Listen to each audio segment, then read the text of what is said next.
You are now entering Video Village. Maximum occupancy. We're willing to find out, honestly.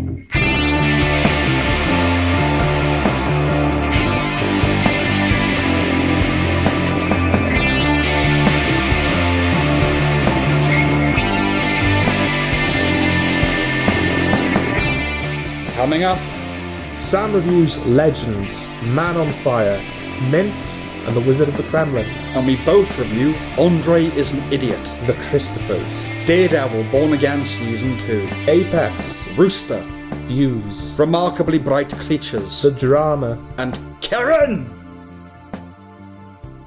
Right, let's not fuck about.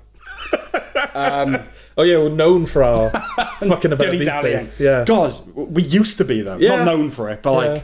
we just sit down and go, right, let's just talk for 4 hours. And just like, it would include us walking off to get just drinks and coming back and not doing anything for a while. And Yeah. Yeah, you put a stop to that. those were didn't the you? days. Right, okay, I've got some stuff to say. You do. And then you can join me. Legends. So this is a Netflix show, 6 episodes, British. It's about, in the 90s, Customs and Excise wanted to crack down on the... hang on. Yeah, it's the 90s. Must be like 1990. Because Thatcher is Prime Minister. Oh, okay. And when did she stop being Prime Minister? It was like 90, right? Hang on, I'm going to Google in real time here. Oh my god, dilly-dallying! Yeah. It's made its way back! How long? It's just like, it hit me then. I was like, because it's a 90s show, but I was like, no, hang on. Yeah. She's the 80s. Okay, November 1990. Oh, right. She left. Okay, right. It's kind of a 90s show. Where, yeah, they wanted to crack down on the importation of hard drugs because people were dying with poisoned heroin and all that kind of stuff. Okay. So they set, instead of like the States where they have dedicated special ops teams with infinite funding, we are the UK. So it was very much like, okay, listen, some guy has an idea on Customs and Excise. You can have 4 people. Freedom, you can do whatever you want, but the budget doesn't go any higher. You can't recruit new people, but you Okay. can do whatever you want, essentially. So Steve Coogan recruits a group of 4 customs workers that then have to go undercover and infiltrate the smuggling rings. And they all become legends. And they all become... Yeah, well, legend is your other identity. Oh, I thought it might be. Your cover Yeah, identity, okay?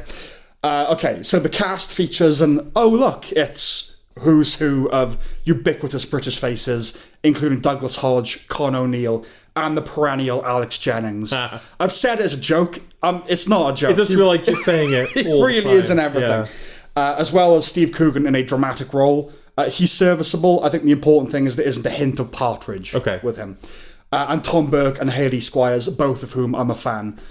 As soon as it was clear Turks would be a significant demographic, not Scrubs, Turkish people, I somehow knew that Numan Akka would be in it. Haqqani from Homeland. Oh, yeah, yeah. Except in a suit as opposed to the Taliban getup, Yes. which was quite disconcerting. Yeah, set in the early 90s, soundtrack choices aside, the showmakers resist the temptation to make it all 80s to their credit.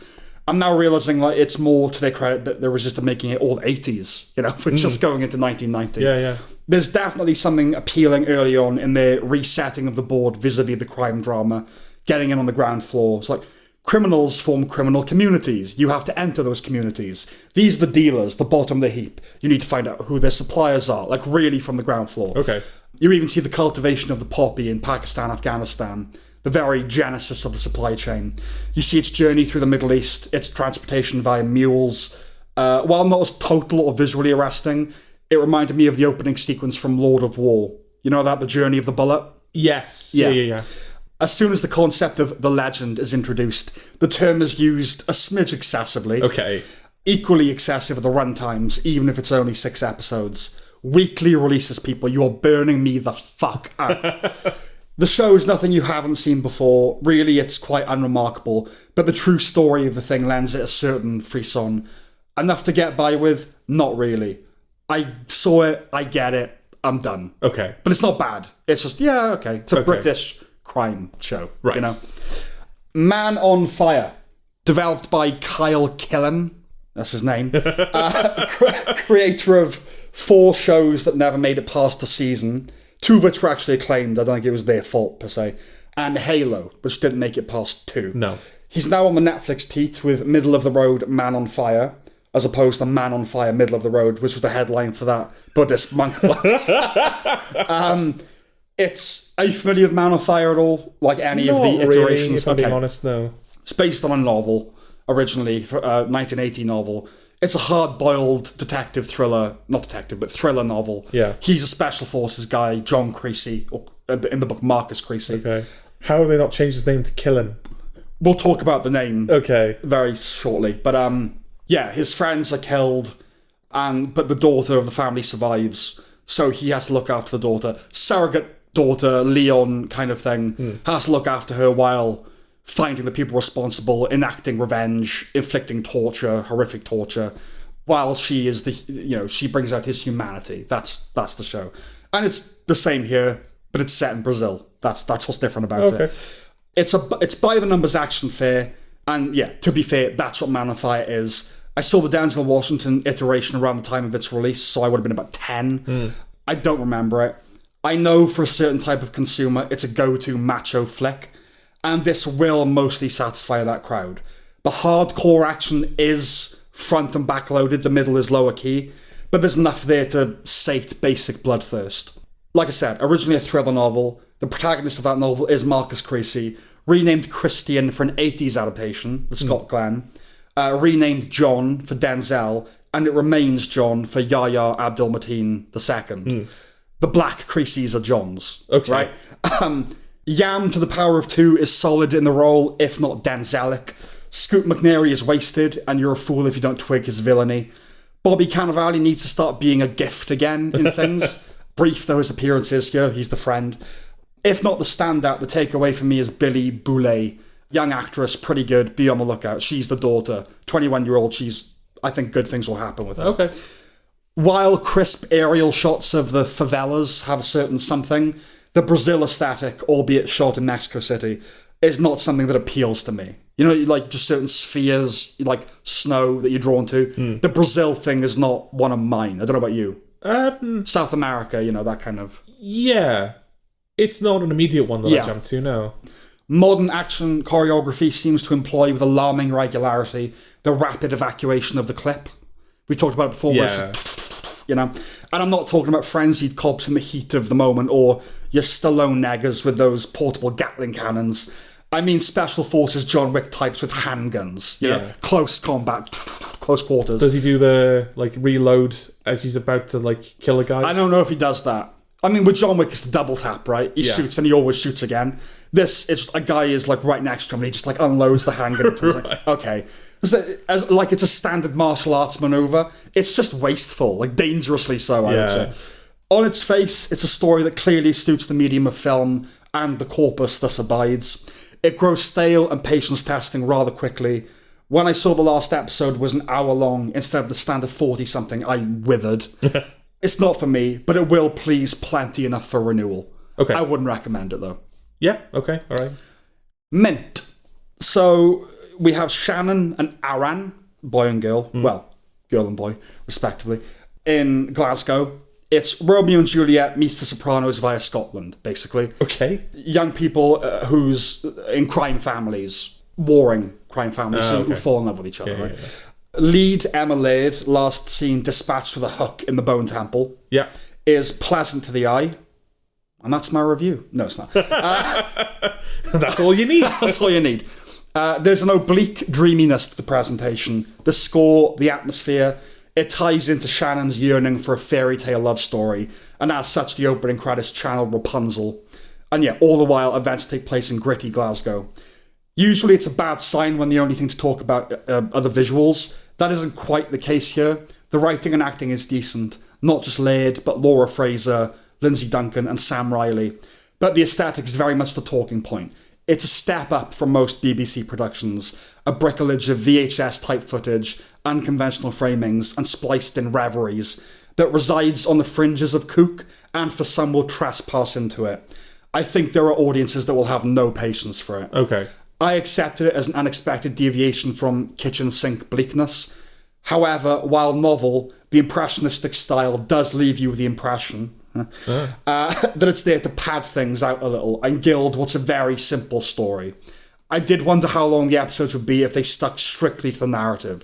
There's a lot of kind of wandering, dreamy imaginings and kind of not quite fantasy sequences, but just poetic imagery, filmed beautifully. It was like, okay, if you just told the story, this would be like half the length. Okay. I may not have brought this up. It's ultimately relatively small fry, but there's a major twist halfway through the series that throws off your sense of what you're watching. It's creator Charlotte Regan's first TV series after debut features Scrapper a few years ago, and I'd argue that this too should have been a film. I don't know if you'd get anything out of it, and I don't exactly know to whom I would recommend it, but it's something different. Okay. Sometimes that's enough. Yeah, sometimes it's enough, Yeah. The Wizard of the Kremlin, directed by Olivier Assayas, I think that's how you say it. Right. French. His breakout was Irma Vep in the late 90s. If you've heard of anything he's done, it would either be Personal Shopper or Clouds of Sils Maria. Have you heard of either of those? Nope. Then, okay. Kristen Stewart's in both of them, otherwise French films. Okay. He's an indie guy. Okay, so we have Vadim Baranov, an artist, then a reality TV producer, then spin doctor and kingmaker of Vladimir Putin. Okay. Known as the modern Rasputin, right? Whispering in the ear of the powerful. He's a fictional character inspired by Vladislav Surkov, real man. The film abides a testimonial structure like Forrest Gump or Life of Pi, as Baranov recounts his tale to Jeffrey Wright's journalist. I was pondering introducing a term into the Lexicentre, the Rebuild's Complete, for that kind of story construct, but I think testimonial is sufficient, right? Okay. Testimonial drama. Baranov is played by Paul Dano, who employs an other accent, somewhere between pan-European and British. My guess is he's opting more for the latter, considering the rest of the cast of mostly British actors, in the main roles anyway, maintain their natural accents. Much like the death of Stalin or Chernobyl, it's curious the examples that most readily occur are Soviet. That seems to be the go-to. Yeah. Also curious, I would contend that the hegemonic power of Anglophonia precludes the reverse from working as effectively. Flip it around. Russians playing British people but keeping their Russian accent. Don't work, does it? No. Well, the Russian accent, that's kind of been ruined by comedy, hasn't it? To an extent, but I don't even in the natural language. No, that's not right. Yeah. But because cinema is, American, even though Bollywood's the biggest, but you know what I mean? Yeah. It's a Western thing. It can work that way, but not the other way around. Anyway, while there are older examples, such as The Hunt for Red October, yet again, Ruskies, yes, that's 3 in it. So Sam's Lexicentre.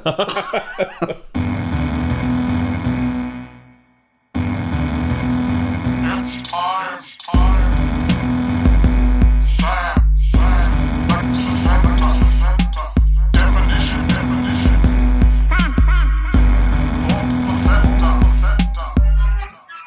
Well, I feel like we were building up to that.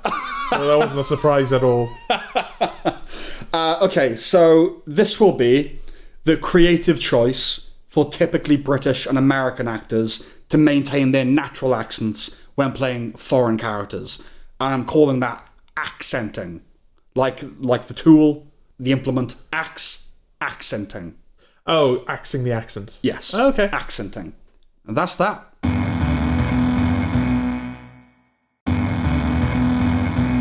So back to the review. It's a fascinating idea for a novel, which it originally was.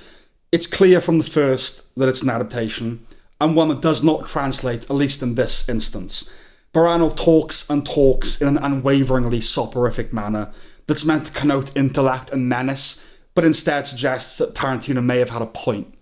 Early scenes are accompanied by constant narration, and within them, characters have dialogues. No doubt extracts from the book exploring its themes and ideas, characters espousing their political theories, may be more befitting for the stage. By the half-hour mark, it feels bloated, and that's accompanied by a dread that there's another 2 hours to go. I will say I didn't have as hard a time after that point as I feared. It wasn't a total slog, but that's to rightly damn it with faint praise. And it's not a matter of predilection. This stuff is right at my alley on paper, right? But frankly, it's just rather boring. Jude Law, does not evoke Vladimir Putin so much as he evokes a bastard in general. Will Keane as Boris Berezovsky was probably the standout for me, if only because he's quite an unfamiliar face, so it's easier for him to feel like a real guy. Alicia Vikander is there to provide the human/relationship angle, but it falls completely flat in the face of the otherwise dry, borderline academic content. The ending too, which includes something of an emotional disclosure, is delivered so aridly, the viewer risks terminal dehydration. I admire the commitment to Baranov's muted style and the urge to curb sentimentality, but give us some heart, man, you know? I know Slavs have them, no matter what their faces say. They include real footage of the aftermath of a car bomb, where the chauffeur's head was blown apart, off. You see that. Oh, you see that? The body. Is it the type of film up until that point that would show you that? Other than the fact it's like very...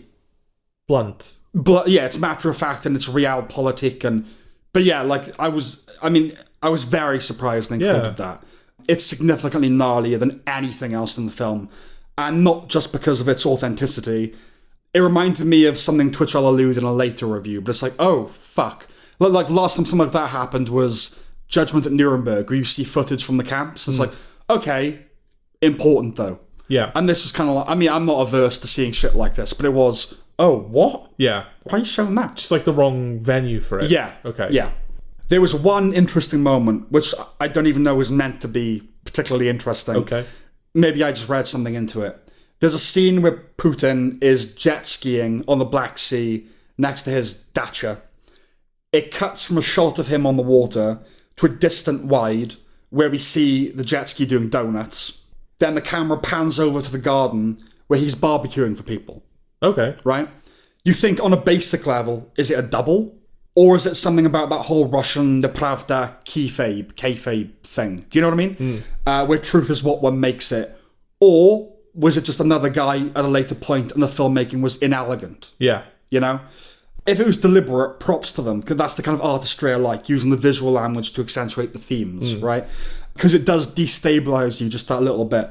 But there's nothing else remotely like that in the film, so who knows? Okay. But that's cool if that was deliberate, you know? Yeah. Close up of a guy, wide of him, pan over, and there's the guy. Like, oh. Yeah. All right. I guess it is ultimately a failure of the film if you couldn't tell. Yeah. Yeah. Yeah. Or at least if there was more like that. Like, did I see that right? Yeah. You'd start to twig that, oh, they're playing with my sense of reality. Yeah, you know? like the Russians do. Like the Russians do. Yeah. Despite best intentions, it's just not very good. Yeah, it doesn't sound like the type of thing. Like, I guess I'm going basically completely off the title. I was hoping for something that was sort of, I guess, peppered with a sort of Iannucci flavour. Right, right. It sounds like it's not that at all. No, this is dry drama, which again, I'm up for, if done well, but it is just... Is it even... It's clearly a book. Okay. Because characters talk in ideas. Yeah. And done right, that can be fine, but it was clear, they're lifting passages from the book here. Yeah. And getting people to say it rather than it being in... the head of the character or the prose or whatever. Yeah. Is it even Mason-esque? Like, does it feel like Chernobyl in its sort of dryness? No. Okay. No. No, Dano is very much buttoned down. The whole film he talks like this and just knows everything all the time and just... It's like, man, I know you're Russian, but give us something. Yeah. Not a recommendation, unfortunately. It's the kind of film I would want to be good, you know? Yeah, I felt like a bit disappointed that I hadn't seen it in time, but after your review, I guess I don't feel that way anymore. Good. We're doing our job there. Yeah. Okay.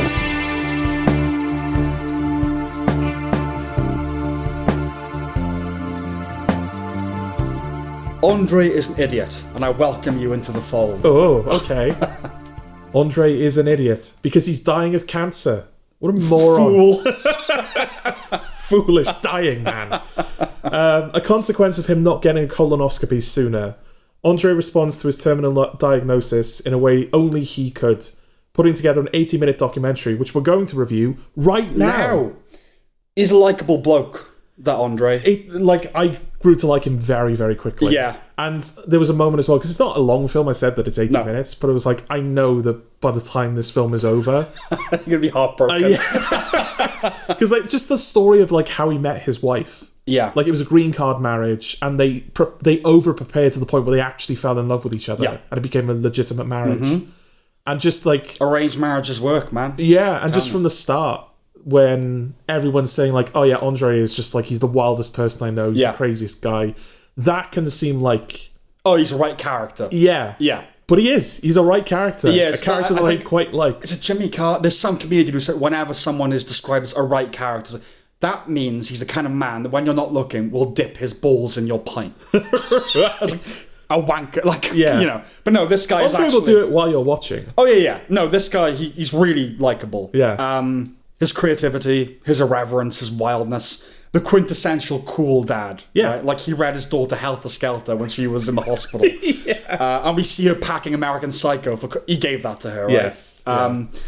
And he lucked out with that wife. He really did. It's such a unique love story. Especially since, she didn't ask, she asked his, like, gay... Was he his gay friend? I don't know if he was... He might have been gay, but basically like, will you marry me? Yeah, Andre's just like, I will. He's like, oh, fuck it, I'll do it. Yeah. So they get married. They even go on that the wedding, the newlywed game. Yeah. Which we did recently. they go on the newlywed game, win, I think, but they kind of worked out a code, like how to cheat.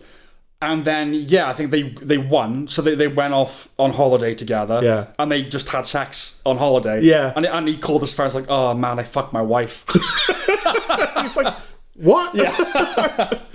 Yeah. No, and they've stayed together ever since, had 2 daughters and everything. The film mixes it up with little models and animations. It does what it can with filmic flourish, you know what I mean? Yeah, there's a real energy to it. Even during the period of his life where he's kind of lost most of his energy, the filmmaking really does feel like it's a product of him. Yes, it's like, coming out of him. It's coming out of him. Yeah. And he's not the director or anything like that, but I think it was probably his idea to do the film. Yeah, no, but he's not the director. Yeah. But it does feel like it's an extension of him, an emergence from him. Which again is a testament to the strength of his personality. That the filmmakers were able to capture that in such a short amount of time. Yeah. Yeah. Because it's like, I think it's 18 minutes in, like very quick, like straight away he reveals that like he's got cancer. Yeah. But the story of how he met his wife and kind of setting up who he is as a person before he kind of goes, and so now that I have the diagnosis, I'm making this documentary. I think it's about 18 minutes. Yeah. And by that point I was like, I know this guy through and through. Right. And I know that the film is mirroring him very, very well. Yes. Yeah, no, absolutely. Yeah. And that Christmas photograph is fascinating, isn't it? Yeah. With like you can see someone hovering in the background. Yeah. It's probably the person had polio. So they got the maid to like lift them up out of the... But it's quite a ghostly... Yeah, well, he said it terrified him when he saw him. And as he's talking about it, like out of context, it's a freaky image. But even just when he's talking about it, it's like, that's still creepy. Yeah, I like that kind of stuff, you know. It doesn't hold back when it comes to depicting the realities of cancer. It just made me think of the people going through it on their own. They don't make it, right? No. It's like, without loved ones around you, you're not surviving. Yeah. It made me slightly more comfortable with death, notionally at least, as long as there are people around. Like I say, if you're able to accept death at all, I would imagine it's only after sometimes staring down the barrel. Yeah. But the way Andre deals with it should inspire hope, right? Yeah. Even being able to take part in the documentary and reenacting scenes and just having fun. Getting Tommy Chong to play his father was cool. Yes. You know? His family get upset, obviously, but they seem to handle it as well as one can. Their level of involvement is admirable too, because it's not just talking heads. It's a greater participation than that, right? Yeah. They take part in reenactments and that kind of thing. His final journal entry is read by AI. Yes, which they don't hide. They do. No, they say it's by AI. Yeah. I don't know how I feel about it, but it might be the first use of it I've seen in art that's noble. Assuming they had his permission. That was my instinct. Yeah. I'm assuming the implication is that by that point, he was either too weak to do it or had already gone. Dead. Yeah. Yeah. But he said, like, before that, when he's talking to his therapist, he was saying that, like, I'm trying to write this final journal entry to kind of, as a capstone to the film. Yes. Yeah. So they do kind of set it up, so you know that it's from him. Yeah. And I'm sure he gave us permission for it. So it's like, okay, that might be the first ever case I've seen where it's acceptable. Yeah. You know? Because I don't know what would be not an acceptable alternative, because there are certainly, like, it could be his wife reading it, it could be, you know... all of his brother reads a bit, his wife reads a bit. Yeah, like a montage of all the people that we've seen throughout the film. But the fact that it is interesting, isn't it? Because I was going to say the fact that it's his voice, but it's not his voice, it's an AI mimicking him. Right. But it sounds like the guy we've been listening to. It does. So it's in the voice, yeah. And it didn't, it didn't ruin the film for me. No, I wouldn't do it. Right, just because I feel like if you give an inch, right, it's kind of, Yeah. I'd rather be very puritanical about it and just nothing. But I can't really argue with how it was used here. No, you know? they used it. I mean, I think because the remaining 80 minutes are just such a tour de force of creativity. Yeah, That at the end, the usage of AI is ultimately in service of that creativity. It's not like it doesn't contradict the spirit of the film. no, exactly. But I don't want people playing this back. No. When we criticize AI in I future. hope it shows we are open to. We're not fundamentalists. I mean, with our own stuff, like we're not going to be using AI. But like, okay, maybe there are edge cases where it's acceptable, as well as darkly funny. It's heartbreaking, of course. His body towards the end is not an easy sight. No, like I think it's 3 years, like just over 3 years that he has since diagnosis that he lives. And in the beginning, it's just kind of like, his hair's falling out, but he still looks like Andre. But then, at the end, gaunt and like a skeleton, basically. No, it really does, because I think ultimately, as well as the celebration of his life, the film is just a long PSA. Like, get a fucking colonoscopy. Get a fucking colonoscopy. That's the final. It's doing a public service. It's doing a public service, and like I will, based on when the time comes. Of course. And it's I think I wrote in the blurb like we watched this film and got a soulonoscopy. That's what it says. But it's I think because it's trying to serve that purpose, and because like Andre is fully giving himself to the film. Like he says at the beginning, I don't give a fuck. Right. Like I want this documented. I want this to be like the definitive article of me. So that's at the end, just why I admire it so much. The chutzpah, because again, like I've had health anxiety in the past, and just seeing someone that has cancer, and can basically get on with it and can like have it together enough to make a film, and so that really genuinely is inspiring. It is to see, but at the same time, it's probably something he needed, right? It's like, I think there's a point in the film where he talks about there's a way of dealing with the anxiety of it, or instead of dealing with the anxiety of it, he's focusing his energy on this. Yeah, he's the kind of guy that has to make a joke about it, and But seeing his body at the end, it's like, oh wow, like I knew cancer was bad, but just seeing what it does to a person. The emaciation and just there's not a great deal to say. Like the takeaway is vital, yet it doesn't have the energy or the feeling of a must watch. Yeah, I'd recommend that everyone see it. Yeah, definitely. It's a strange little one. It's short. It puts a smile on your face. It moves you. It's just good. Yeah, just a good film. Yeah, that's kind of my final word. I'm glad to kind of have known him, if only briefly and under these circumstances. Like that's a guy that he didn't suffer for his art. He turned his suffering into art. Yeah. So, to make it all about me, you're welcome. I probably would. It was in my list. No, okay, fair enough. I would have watched it. Andre would want me to take the credit. Okay. All right. See ya.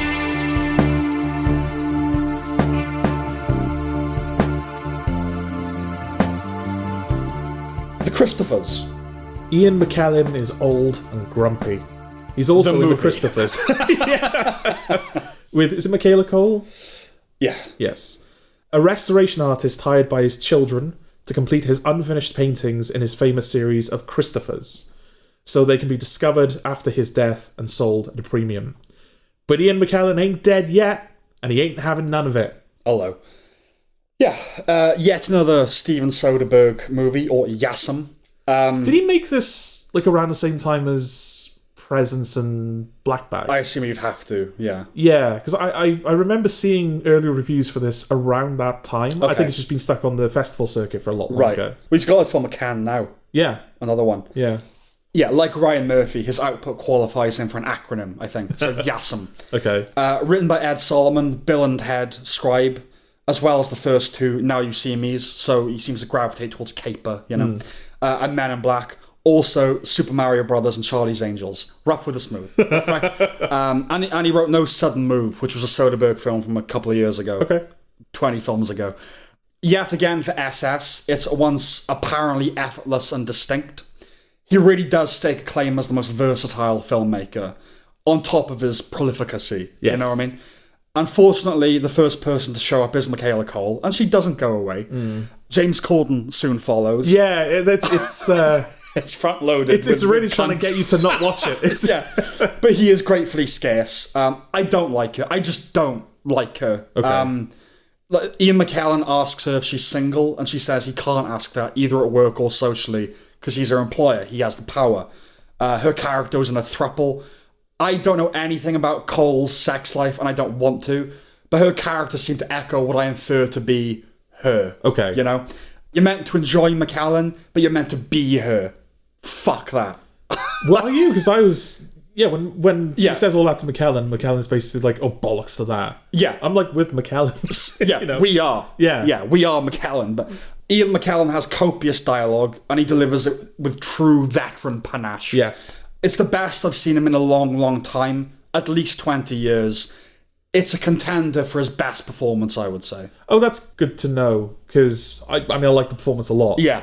But I can't remember the last time I've seen a film with him in. Right, exactly, for one thing. And then also, okay, what are the people would say Gandalf, obviously. Yeah. It's iconic. It's iconic. But as a performance. Magneto, like I enjoy him as Magneto. Gods and Monsters, his sole Oscar nomination, he's very good. But I was thinking, this probably is his best film performance. Theatre, I can't, Yeah. Well, it feels like he's probably bringing a lot of his theatre-ness to this. Absolutely. Yeah. The script allows him to have a lot of fun. It's a tight screenplay. It sets everything up within the first 4 minutes. Yes. Right? The rest of the 90-minute mostly plays out as a chamber piece. Conversations, if you like, between two people. No, between one person. Between one person. Yeah. It has that theatrical quality. Many of those conversations discuss the nature of art. The art in question of a kind that's next to meaningless to me. But I was still on board. I enjoyed the colour in the words. You know?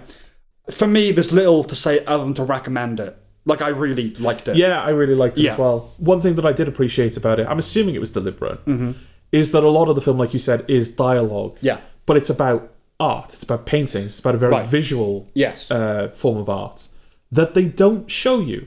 No. When he's describing the Christophers, he's just describing them. Yeah. When she's observing the unfinished paintings, I think you see one or two. Yeah. But like when she's starting to paint them again, and he is starting to paint them again. The climax where it's like they're collaborating on making the shittest. Yeah. The camera's on them, it's not on the canvas, And when they're talking about his previous works that inspired her, like Boy Under Cloud, and when he says that, I want to do an art exhibition and I want it to be called this, and he scribbles it on a piece of paper. Yeah. And she goes, I can't tell if this is this word or that word. And he goes, exactly. You don't see any of that. No. You see that until the very end of the gallery. Film, where they show you everything. Yes. And it all lives up to what they... Like, none of it was a disappointment. No, absolutely. I genuinely like the paintings. Right. What he wrote down is exactly how she described it. Yeah. When you see Boy Under Cloud, which is, I think he drew it when he was 8 or painted it when he was 8. And then he does another version that's unfinished because he dies, But both of them are like, I totally get why he's a famous painter. Yeah, no, and he has that, he carries himself like a famous painter, you know what I mean? Yeah, no, he's the headline, I think. It reminded me of Blue Moon. In that it's very, the environment is very tightly controlled, and I know it's a two-hander, but it's him delivering a lot of dialogue. It's that script and that performance. That's the film. And just very good. He's very, very good. Yes. You know? And it's the kind of...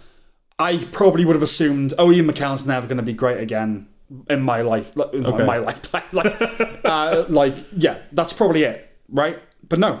You pulled this one out. Yeah. So I highly recommend it. I do recommend it. And is it worth capping this off by pointing out the irony of Steven Soderbergh seemingly embracing AI in his future projects after just creating a film that is all about the virtues of art? Yes. Yeah, this is disappointing. Yeah. There's a few of them. Peter Jackson is also kind of on board as well. It's fucking, the Saudis and AI, all the good ones seem to be embracing it. I think they want to be on the right side of history, right? I'll be on the wrong side of it, but I'll be right. Exactly. Okay, on that bleak note, shall we move on? Okay.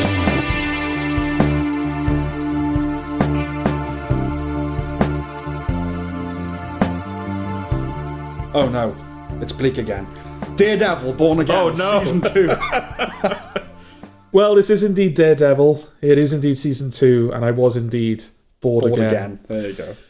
Mayor Wilson Fisk and his private army rule New York City with an iron fist. But on the streets of Hell's Kitchen... An iron what? An iron fist. I know. Okay. He's not in it. Oh, no, he is in it. No, he's not in it. He's the only one that isn't in it. No, I wasn't doing that. Okay. An iron Fisk. Oh, Fisk. Come on, Jord. No, I thought you were on about Iron Fist. No, I know, I get that, but, you know. Who's the only one of the four from that little, like... I understand. Well, you ruined it now, didn't you? You know? Okay.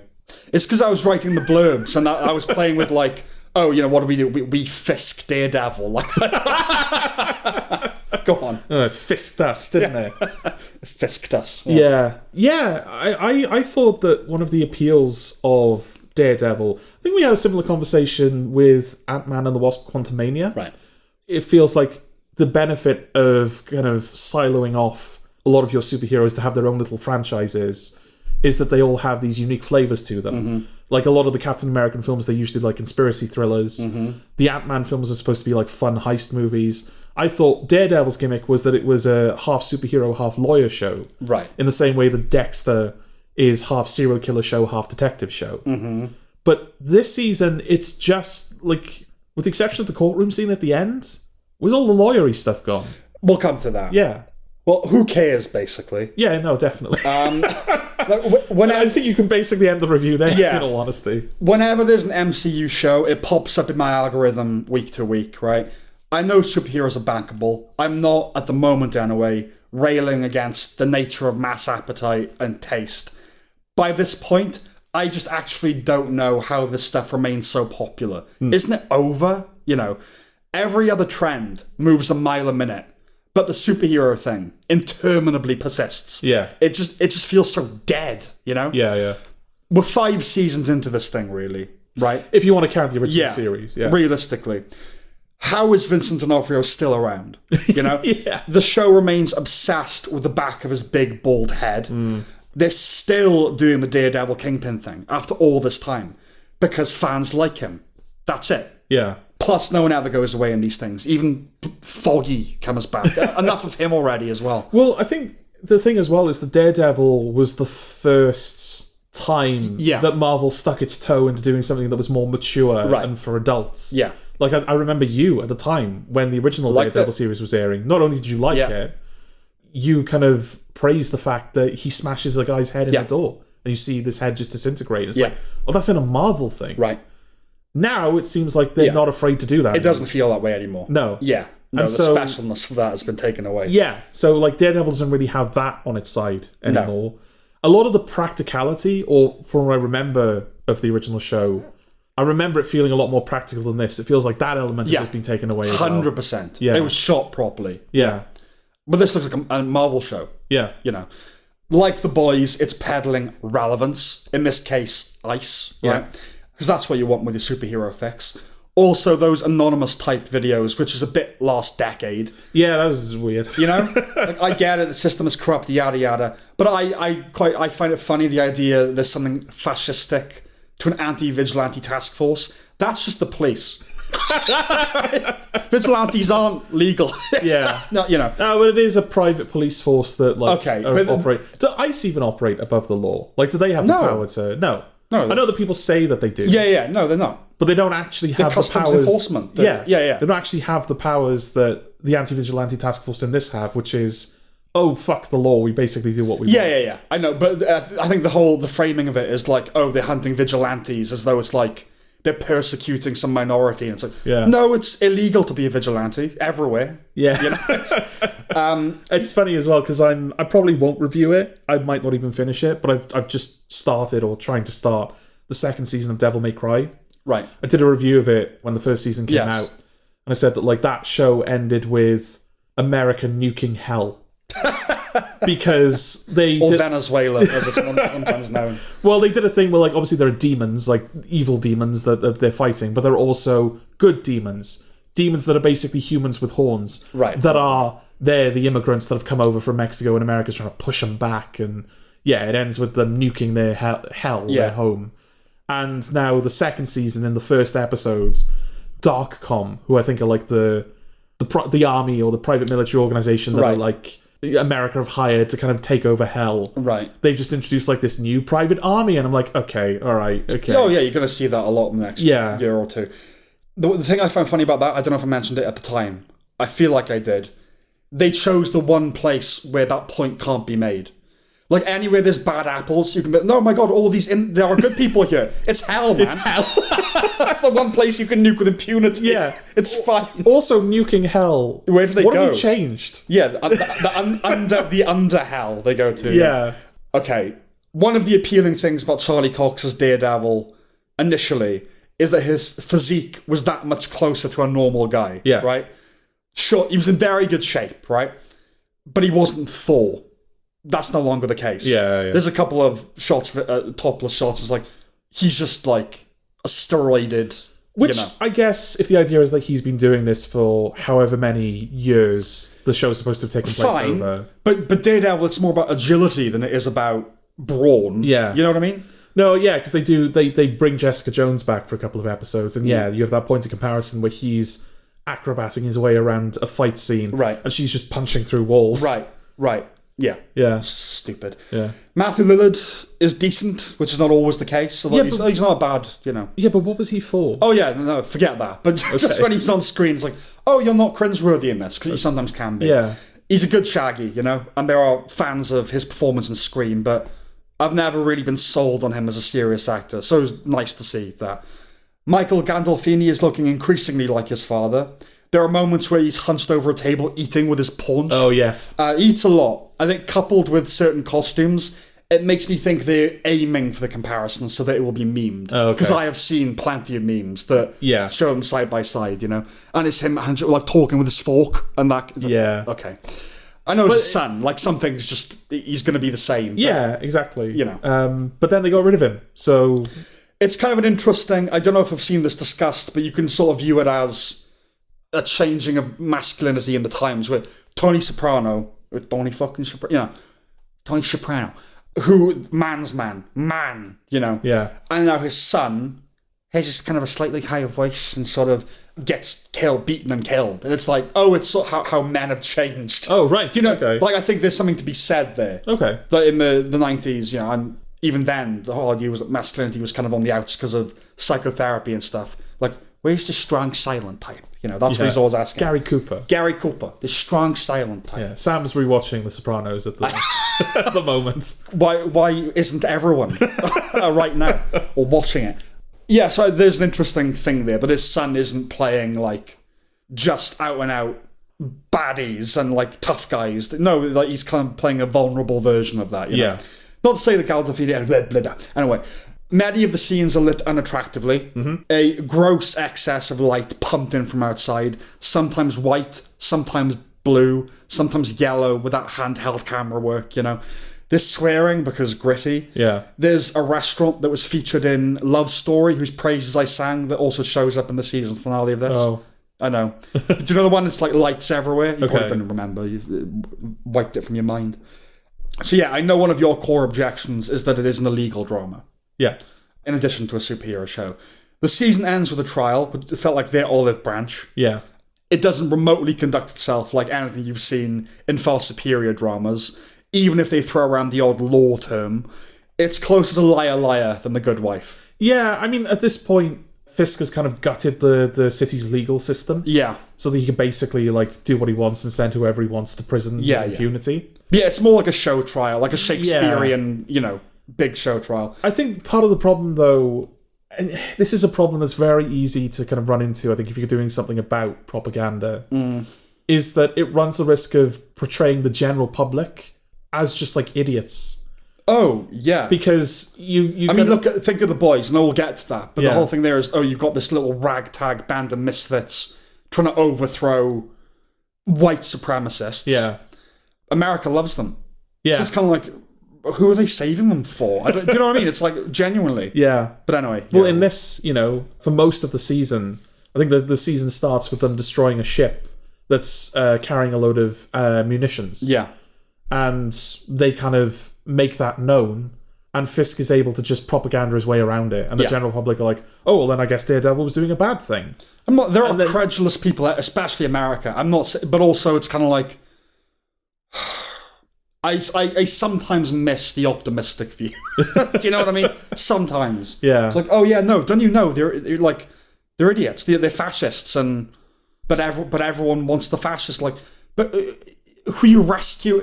I don't know. No, that's exactly the point. Yeah. Is that most of the show, they do something, they gain an inch, and Fisk just goes, but yeah, here's the actual truth. Right. And people just go, well, that's the actual truth then. Yeah. And then at the show trial at the end, which is taking place in a courtroom over which he has total control, Fisk. Charlie Cox reveals himself to be Daredevil, and he goes, Mayor Fisk is a liar. And the public go, well, I guess Mayor Fisk is a liar. And it's like, hang on.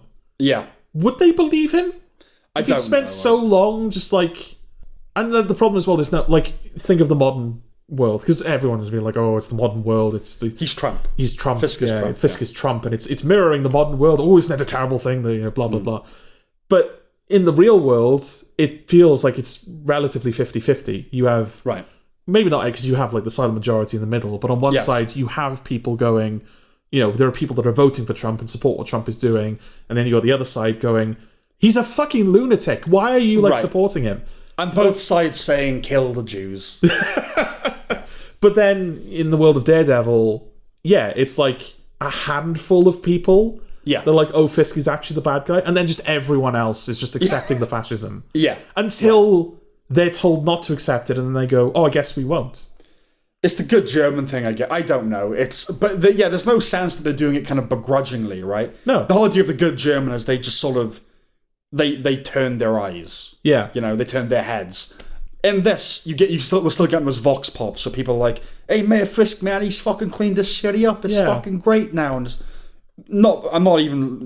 they probably do swear that much. That's what this show is now. Yeah. But, yeah.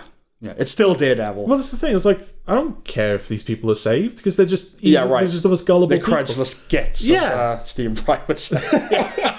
Got a credulous git, Mr. Pepperdine. That's what it's like, yeah. But also as well, like, I don't know if this is the type of thing that, like, Thor would get himself involved in. But, like, where's Punisher? Where's Spider-Man? Where's, like, all of these superheroes that are supposed to be kind of operating on a when it's a citywide event, that's the thing hard to avoid with superhero shows. Yeah. Is the climax always has to be some big grand thing. Well, that's one of the things that we both praised Wonder Man about, is that it feels like a show that belongs in the MCU. Yes, while having stakes that it doesn't demand. No. Knowing why Iron Man didn't get involved or why Thor didn't get involved. Right. This kind of does. Like, I don't know why all of the other New York-based superheroes weren't trying to help. It is the most important thing happening in the city at that time. Yeah. Yeah. And since New York, even in universe, is one of the most important cities in the world, why aren't more people paying attention and trying to help? Yeah. Why is it just like Daredevil and Karen and like a couple of other people? Yeah.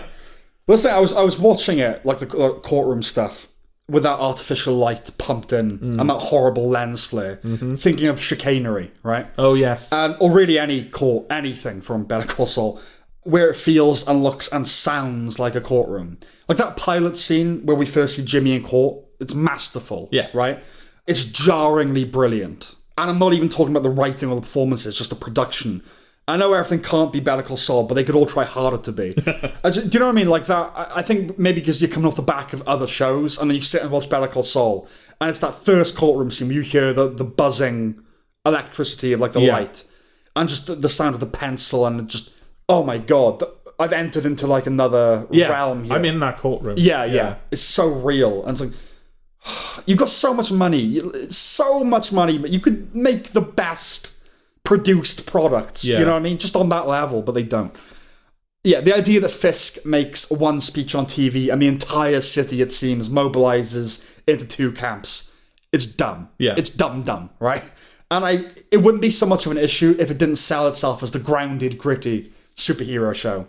That mob story of a city stuff has the whiff of Nolan's Batman trilogy, to which you don't want to be compared. No. Right? No. When they storm the courthouse, the thing it most clearly evokes is the January 6th Capitol attack, right? Except this one's good. Yeah, these are the good guys. Yeah. Are they aware of that irony? I am curious. Yeah.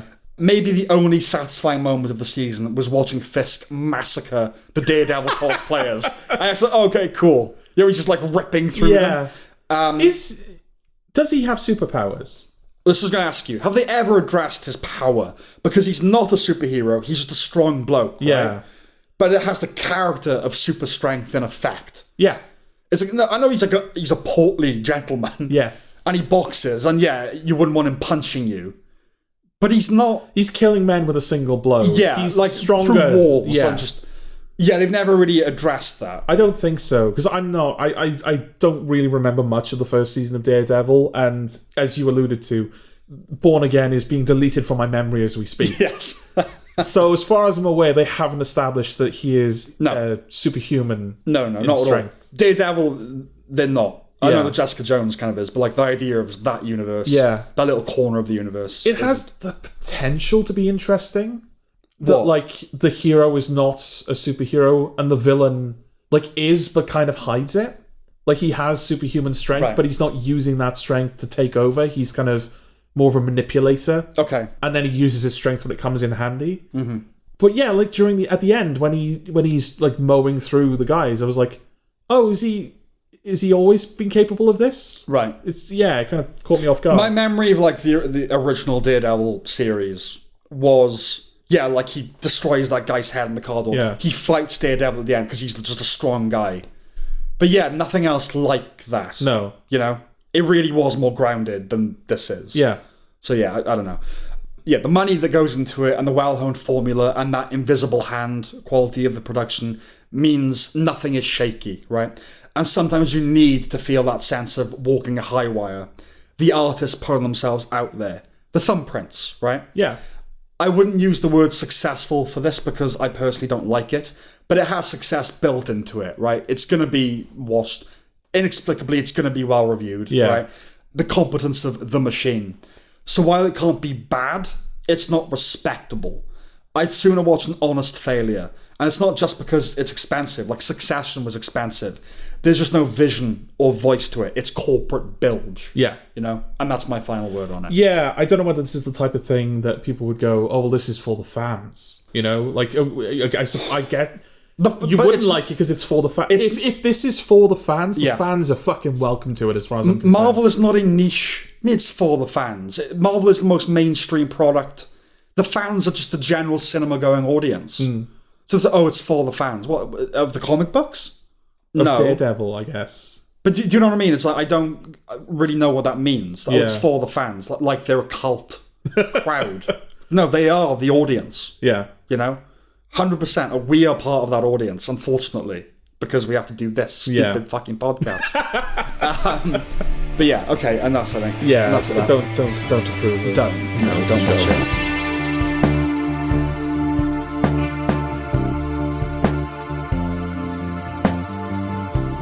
Apex.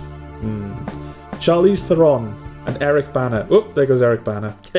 Shouldn't have gone climbing mountains during the prologue of the film. No, it is. Yeah, he's setting himself up there, wasn't he? Yeah. Disaster. Yeah. You have more? Well, so as a result, after that happens, Charlize Theron, she's a woman of nature. She's a nature woman. She goes out into nature. We're not saying she smells. No. She goes and she hikes. Probably and does those. Climbs. Reeks. Maybe. Yeah. I don't know. But yeah, she climbs and she canoes and she hikes and all that sort of stuff. She's wants to be one with nature. Can't think of another physical thing. She climbs and she canoes and she scales things. She paddles and... And that is until she encounters Taron Egerton. Which you never want to do. You never want to encounter Taron Egerton, especially not this Taron Egerton. Not in the last few years, no. No, where he's... His villain era. a feral man. Yeah. So thus begins a cat and mouse chase across the wilderness, where she is running for her life and he is just running his mouth. Running after her, like... Cat and mouse, I think it's the right animal, but we'll get to what the right animal is. Okay. So directed by Baltasar Kormákur. He started with Icelandic comedy dramas. He's Icelandic. It's not like it makes sense. Well, he's moved on. I think it's safe to say. And he graduated to things like Contraband, Two Guns, Beast, and apropos of the opening, Everest. Oh, okay. Right? All right. He's just above bad director. Okay. He makes alright films, right? Yeah. Charlize Theron and Eric Bana climb a mountain. Not a real mountain. No. Yeah, CG mountain in your prologue, bad start. Not good. Yeah. Their banter is ceaseless. They kiss multiply. They are very much in love. Charlize Theron is the one on the poster. So, as surely as the moon orbits the Earth, it's Eric Bana that's about to die. Charlize can't ascend a certain point. She falls again and again. So, as surely as the Earth orbits the Sun, she will have to face that hurdle once more in the final act. What's more, without the safety net of climbing equipment. She'll have to free solo that bitch to the apex, as in Summit, as in Predator, as in forgettable B-movie title. Before he dies, it's made clear that Banner has a compass of which he's fond. So, as surely as the film won't break the mold, that item will take on an emotional significance.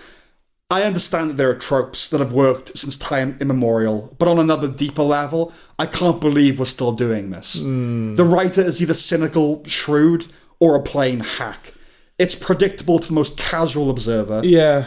Incidentally, that compass does indeed serve as the sentimental bookend. She throws her husband's prized possession into the sea, destroying it as she did him, bringing her total conquest. I don't know if this is the type of film where, like, if you, from their perspective, I imagine, I don't think it's the type of film where you need a writer. Because it's just... Let's not say that about No, I obviously don't believe that. You don't believe that. Every film needs a writer, a good writer at that. But...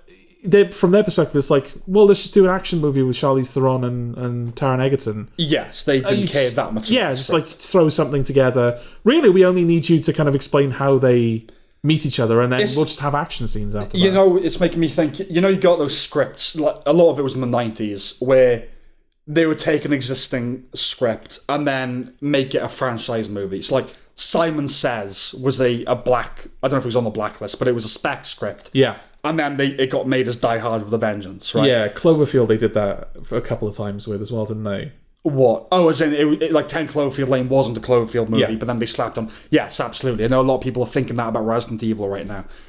It's kind of like this the sort of script that just has probably been orbiting forever. Yeah. It's like, oh, we need action film. Pluck. Yeah. That'll do. You know what I mean? It's just action movie. Or the type of script that you stumble across and go, haven't we made this yet? Yeah. Well, let's just make it. Oh, no, we have, but it wasn't called this, right? Yeah. Yeah.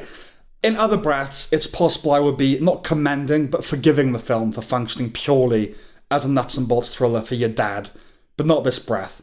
A film like this should at least offer unserious, escapist entertainment. It did not sate me at all. No. I think part of that is because it doesn't commit to its nature. A-list talent, a budget, a slightly loftier, no pun intended, sense of itself than it deserves, when at its core, this is an Ozploitation film, right? Okay. A genre that flowered in the 70s with You Walkabouts and Your Waking Frights, A Wolf Creek along the way, right up to Fury Road and Furiosa. It should have gone for sheer, no pun intended, dumb fun, right? It's hardly a fresh story. We've seen the like in Hard Target, The Hunt, Ready or Not, going back to short story Granddaddy, The Most Dangerous Game, which of course inspired whom? I don't know. The Zodiac Killer. Ah, okay. Oh, yeah. Yeah. Humans as prey, right? It's heavy on the Deliverance too, without the banjos and the sodomy. And instead of Ned Beatty squealing like a pig, we have Taron Egerton playing an eagle that an Aboriginal sorcerer cursed to be a man. Yeah, because he does that. Yeah, while he's playing... Is it the Chemical Brothers? Yeah. Yeah. Run, I think. So, no, that's AWOL Nation. Go. Yeah. Go. That one. Yeah. So yeah, when he does his eagle screech as a way of like scaring off Charlize Theron, so she'll run away. I was like, okay, that's sort of woken me up a little bit. But then he keeps doing it. Yeah, he's doing crazy again. Like I said, this is apparently his villain era. He swims naked. He dances. He's a by-the-numbers movie psycho. He has sharp teeth. Yeah. But I mean, he's not a psycho. No. He's a movie psycho. Yeah, the kind of psycho where he is perfectly normal and affable and nice. Right. Right up until the plot needs him to be insane. Which is fine. Obviously, serial killers have to lure their victims. They often have to be charming at first. But yeah, like, it's just not... It's not real madness. No. You know? As for Theron, I guess she's meant to be grieving, but she's so uncharismatic in this film. It's interesting, isn't it? Because we reviewed War Machine a few episodes back. Yeah. And we acknowledge that's not a good film. No. But it's of a caliber of... It's in a similar camp to this, isn't it? Yeah. but we sort of praised... He's likeable. Yeah, we like Alan Richardson. Yeah. So we put up with Richardson. it. Richardson. Yeah, it's not a lying name, it is. Yeah. I'd say that to his face. But yeah, we tolerated it because we like him. I like Charlize Theron as well. And yes... I couldn't say that, but I have liked her. Yeah. I do sometimes like her, but it's not one of those like, yeah, I like Charlize Theron. Okay. But she's been great. Like, I think, I know going back 20 years, but Monster is one of the best film performances, period. Okay. You know? And obviously Furiosa is great. Yeah. But, yeah, she doesn't even scream or sob when her husband falls to his death. She's perpetually subdued. Aside from a scene where she confesses her demons to a would-be cannibal killer. I'm iffy when friends and family members have heart-to-hearts in the face of immediate danger in these things. I hate this conceit. Okay. I hate it. On top of all that, she deserves what she's put through, frankly, with her flaming discourtesy. Right? When they first meet, Egerton sticks up for her when a couple of bruises get in her face. But she doesn't need rescuing because she's a modern woman.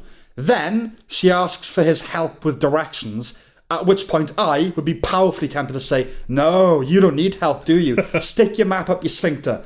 Egerton rises above this temptation and does help her, and she once again rudely dismisses him. And I thought it would be like Barton Fink, with the suggestion in that, right, is that Munt has killed Barton's family because he took Barton's haughtiness and self-centeredness very personally. Yes. Right? I thought her casual dismissiveness would be the motivation for Egerton's pursuit. Like, you were rude to me. Yeah. But no, nothing comes of that. She's just a bit of a bitch. And again, I get it, grieving, but you don't feel for her because you don't feel any of that in the performance. Yeah. She comes across unlikable at best and a non-entity at worst. Part of that can be attributed to Charlize has strongly insisted that she hasn't had a facelift. But I have to say, it does look like she's had work done. Oh, you think? It does, yeah. Her expressiveness seems to have been restricted somewhat. Okay. Could be wrong. Could just be getting older. Because it's getting older with grace. But I'm not seeing it. Yeah, I don't know. Because she's always had a very sharp features, hasn't she? Yeah, but she's been able to express, you know? It's yeah, well, I think that's why it's probably hard for me to tell. It could equally just be a lackadaisical effort. It could, like, she couldn't be asked. Though she's doing another film with the director. Like, another thriller. What else? There's a bit where he's towing her with his canoe and starts rowing down the rapids. I thought, all right, there's a set piece. They're trying to keep her head above water. She's bashed against the rocks and such. No. You see her struggling for like a second underwater, then they cut to the next bit where it's all calm and tranquil again. Her survival doesn't much depend on her ingenuity. She gains the upper hand initially because he leans in too close and she bites his ear. Anyone could have done that. Do you know what I mean? Obviously, she has to climb after that, but... And Egerton's death is such an anticlimax. Yeah. Right? I was hardly invested anyway, but after he died, I didn't care what happened to her. Like, what movie over then? Like, that's it. No, it was funny because he is injured, unable to walk. He's going to die. Yeah. So she's like, look, we have to scale this cliff face so that we can get back to civilization. I'll take you with me. And he's like, you're just going to drop me. And she's like, no, I won't. Right. And she does. Yeah, he's like, look, I'm psychotic, I'm not stupid. Yeah. You know. And she's like, no, it's fine, I won't do that. And then halfway up, she does. They don't even fight around, like, on the... very anticlimactic. Yeah. Movie over and review over, I think. Not worth your time. Nope. Nope, that's it.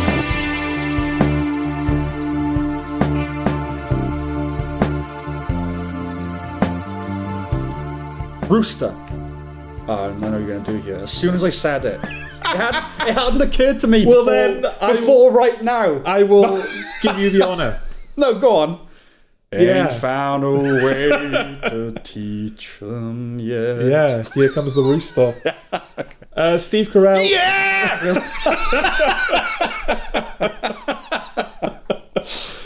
Steve Carell, author of the popular Rooster books, is invited as a guest speaker at the college where his daughter lectures and his ex-wife is a famous alumni. He's then politely blackmailed by the dean to stay on... Greymailed. Greymailed? Greymailed. Oh, greymailed. Yeah. Okay. To stay on as a lecturer for the rest of the semester. Yes. And while reluctant, over time he comes to think that maybe he needs the job as much as it needs him. For without it, he feels so alone. Going to end up a big old pile of them bones. Woo! I made like a list of Alice in Chains songs.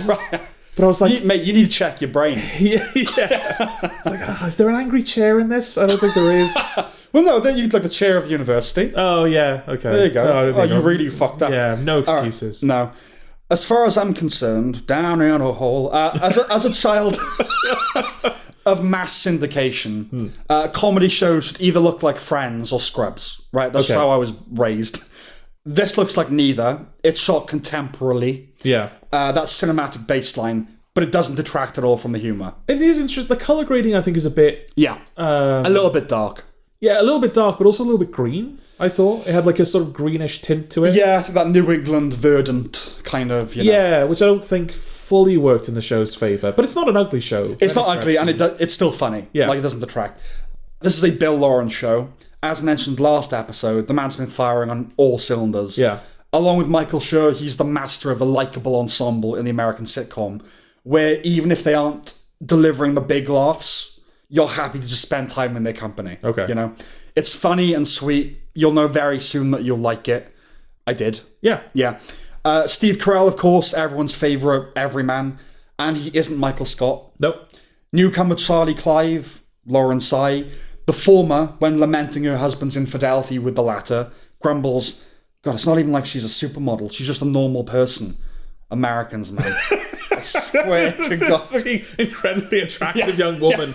It's like, she's just a person. She's normal. No, she's not. No. And Lawrence veteran John C. McGinley. And he isn't Dr. Cox. No, he isn't. He's very good.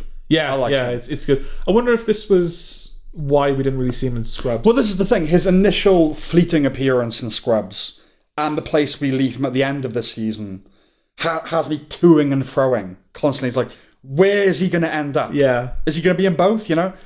So we'll see. Like, a fair play to him for maintaining his shape till the bitter end. But it is starting to get somewhat gravitational. Okay. Do you know what I mean? What's the fake plastic trees line? Gravity always wins. Right. That's not Alice in Chains. No, it's not. I apologise for that. Gravity! Just sing it like Alice in Chains. The outlier is Phil Dunster, another Lawrence vet. He's in Ted Lasso. Not that he isn't good. He does exactly what he's supposed to, which is to be loathsome and British. Right? He's described as a narcissistic arsehole with a punchable face. And I'm glad they addressed that. It gave me faith in the show because, yes, that is what he is. Yeah, apart from him, because I guess he does get his comeuppance by the end of the season.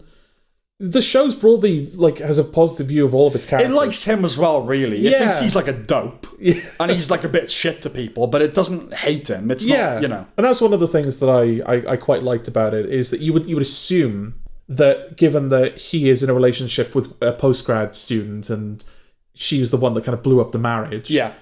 You would assume that the show would portray her unfavourably. Right. And she would be some kind of clueless Gen Zer or something like that. Yeah. She's not. She's really nice. I liked her a lot. And the daughter as well. It's kind of you end up disliking him. That's the idea, right? Is that, oh no, he's the one to hate. He's the one to hate. You don't pick a girl. Yeah. It's they should both be done with him. Yeah, exactly. Yeah. But even the cast of students in general, a lot of them being kind of clueless Gen Zers. Yeah.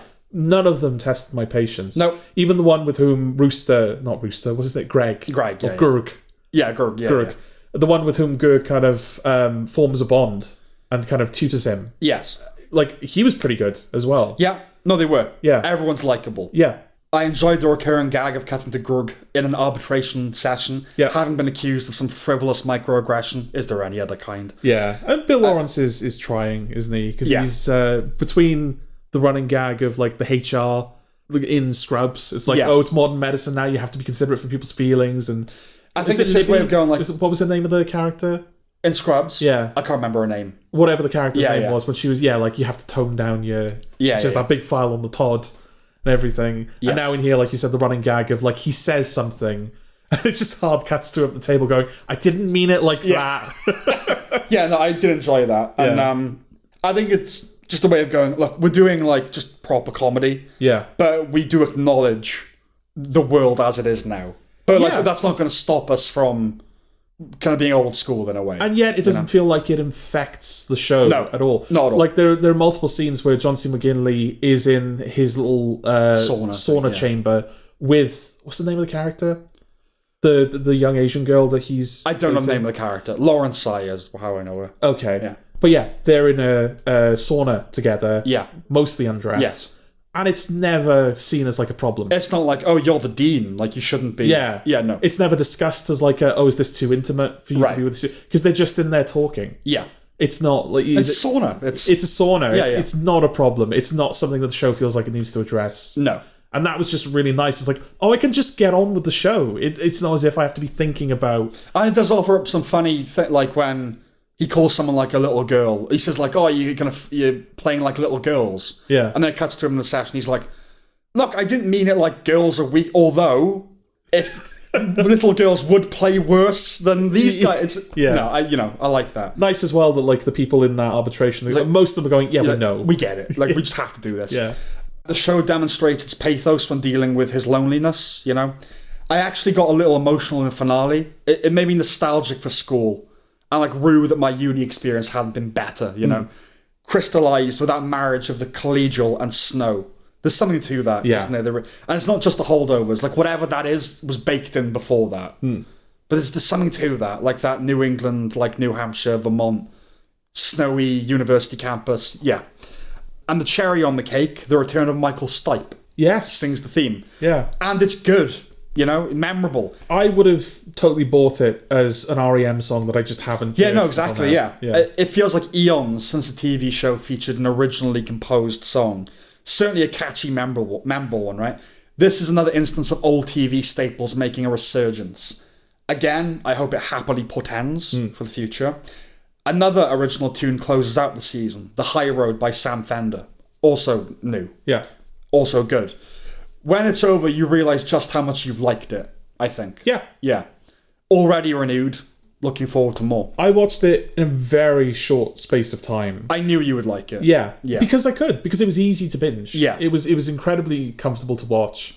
And while part of me is kind of disappointed because it feels like I didn't spend as much time, like... You didn't have it week to week. Yeah. It's like, the show kind of deserved...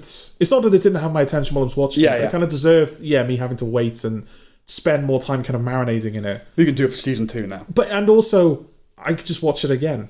Exactly. It's not like, it's something I would be happy It's to very watch again. easy to watch. Yeah. Just likeable. Just good. And well written and funny and... Yeah. A recommendation. Absolutely. I don't know if I like it. Like, this and Scrubs are very, like, on par with each other. Okay. I think, for me, Scrubs has the edge at the moment because it managed to successfully revitalise a show that they'd already failed to revitalise. Right. But I like them both equally. I prefer this. Okay. Again, I liked Scrubs. Yeah. But, I like Bill Lawrence's shows, Yeah. He's making a good case for himself at the moment. Yeah, we haven't talked about Shrinking, but that was really good as well. Okay. Anyway, all said? Yeah. Okay.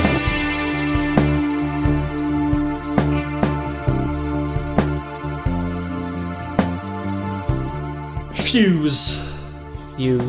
When a bomb is discovered at an active construction site in the centre of London, police and specialised units mobilise to neutralise the situation, blissfully unaware of the individuals taking advantage of the commotion to carry out a heist nearby. What's an inactive construction site? An inactive? Do you mean just like one at night where they're all home? Or is that... Do you still consider that an active construction site? Yeah. But what would you consider an inactive construction site? Oh, right, you're asking me. I see. Is it like, when they're all home? One in which no construction is actively happening. When all the machines are switched off, right, no one's there, okay. But it's still there to be worked on. Yeah. Right, okay. Just checking. Or you're like, you don't need to specify... No, I just heard the phrase active construction site, and I was like, what construction site isn't active? By definition, construction has to be active. Do you know what I mean? But, okay. Recently released in the UK was Relay, David Mackenzie's previous I didn't realise venture. that hadn't been. Okay. Yeah. When we reviewed it, we spoke about how versatile a director he is. Not to rehash so soon, but Starred Up, Hell or High Water, list goes on. He's not Denis Villeneuve, right? But when the franchise is up and running again, I think he'd make a pretty good Bond director. Okay. I think he was in consideration for No Time to Die. He was on the shortlist for that. And this stars Aaron Taylor-Johnson and Theo James, two favourites for the role. Almost a trial run, Okay. I have liked Aaron Taylor-Johnson. 28 Years Later, for instance, Nocturnal Animals. Reluctantly, right? Yeah, but there is a preening quality to him sometimes. There's a video that did the rounds of him and Theo James on the red carpet for this film being photographed, where he's essentially pouting, and Theo James is just standing there. Oh, right. Like, just, no, like, effortlessly, and Aaron Taylor is, like, pulling all the duck faces, you know? Okay. Like, okay. The film offers a glimpse into a world we rarely see, British bomb disposal. I think the show Trigger Point is about that, but I've never watched it. No. So it's new to me. It's a clever distraction for a heist whose crew includes, as well as James and Sam Worthington. Got it? Yes. Yeah. I was a little while where I was like, what have I seen it from? And then I was like, oh. Got it? Yeah. And, you know, it's fine, but is it a rule now that all command centers include a visibly disabled person? Everything now. Well, where else are you going to put him? I suppose. Back. So I've settled there for a while. It's a no bullshit endeavor. There are twists and turns aplenty, a breakneck speed after a certain point, like a spiral construct. Yeah. Many parts feel eerily reminiscent of an idea of ours from a former life. It's an effective enough thriller, but as it loses concentration, by which I mean it expands, it starts to lose its power for me. I admire the degree of ambition in the plotting, but it gets somewhat more complex than is necessary. Yeah. Not that it's difficult to follow, I suppose it's just the film establishes itself as a phone booth type crisis scenario. Yeah. Which it then subverts. Cool. But I think on this occasion I wanted the containment. Yeah, I was enjoying Yeah. jumping between the construction sites and the heists. Yeah, let's just do that. And I get, like, you think, oh, you think it's going to be that, but it's actually, nah, just do that. Yeah. Just stick to it. Because again, like, there may be other shows and films that have done similar things in the past that we're just not familiar with. Right. Unlikely. But much like you, I was like, what would you say? I said unlikely. Unlikely. Well, you didn't watch Trigger Point, did you? Good point. Yeah. Good trigger point. It's something that I don't feel like I've seen before. Like you said, British bomb disposal. Yeah. But also just the fact the heist is, and it's in like the centre of London. It all feels really authentic and British. I was like, yeah, I'm enjoying this. This is like something new to me. Yeah. So when it kind of decides, as you say, to subvert it, and it kind of goes out, I was like, oh. Yeah. Yeah, no, I agree. Yeah. But it depends how you do it, right? Because sometimes that's, oh, cool, it's not that film. Yeah. But on this occasion, like, no, I wanted that. Yeah, it just so happened that the thing they were subverting was good in its own right. Right. Yeah. More so than Apex, the ending's incredibly anticlimactic. Yes. An ending whose tone and general upshot suggests that we're meant to be on the side of the thieves. And while what they do is understandable, they're not baddies, right? It didn't get me there. No. The final text also has a sense of humour. It's like, oh, this character did this with the money, this happened to him. And it's like with Aaron Taylor Johnson's character, is he blew the rest on cocaine and hookers. That felt wildly off for the film that we've been watching. Yeah, because then they just say, they say like, just kidding or something? Yeah, just kidding. He donated it to a landmine fund. Yeah. Right. Okay. No, the real problem with the ending is that the film ends 10, 15 minutes before it ends. And then we get the flashback, which again is how these things work, but you put that just before your climax. Yeah. You understand now how they know each other, if you even need it. I kind of got it. Yeah, because we see them getting away with it. Yeah. And then for the next 10 minutes, it's showing us how they all met multiple years before the film even begins. But it's like, I didn't You got to put that stuff before they start trying to get away with it. So you have that final surge for the end. Well, especially since all of the... I guess maybe they thought, oh, well, this is like... They're dealing with an act... Like, Aaron Taylor Johnson is stuck on a landmine. And so he's having to conduct Theo James around the battlefield so that he can disable it. And they're like, I guess this is one of the more tense scenes in the film. It would be if it wasn't a flashback. But yeah, I know these characters survive. Yeah. And I know that they know each other, and I know they go on to succeed. So what am I invested in? That's one of those scenes where you debate, right? Do we put that scene in the film? Or do you cobble that together? I basically cobbled it together like, oh, they met, something happened in Iraq. It's always something like that, right? I didn't need to see it, and especially not when I saw it. I was like, right. It doesn't deliver any new information either. No, I guess it's just meant to be that you do leave on that note of, oh, they're not bad guys. They're what they're doing is fine. Right. No. It's got to be more complicated than that. You need to know that information. Like, okay, I don't know how I feel about these guys into the final act. So it's like, do I root for them? I don't know where I am. You know. Yeah, they fucked that up. So, not bad, far from vital. Yeah, it's... See, if it was like... It's forgettable. If it was like the first 2 acts, then maybe. Yeah. But I think that 3rd act really undermines it. I agree. Yeah. Yeah.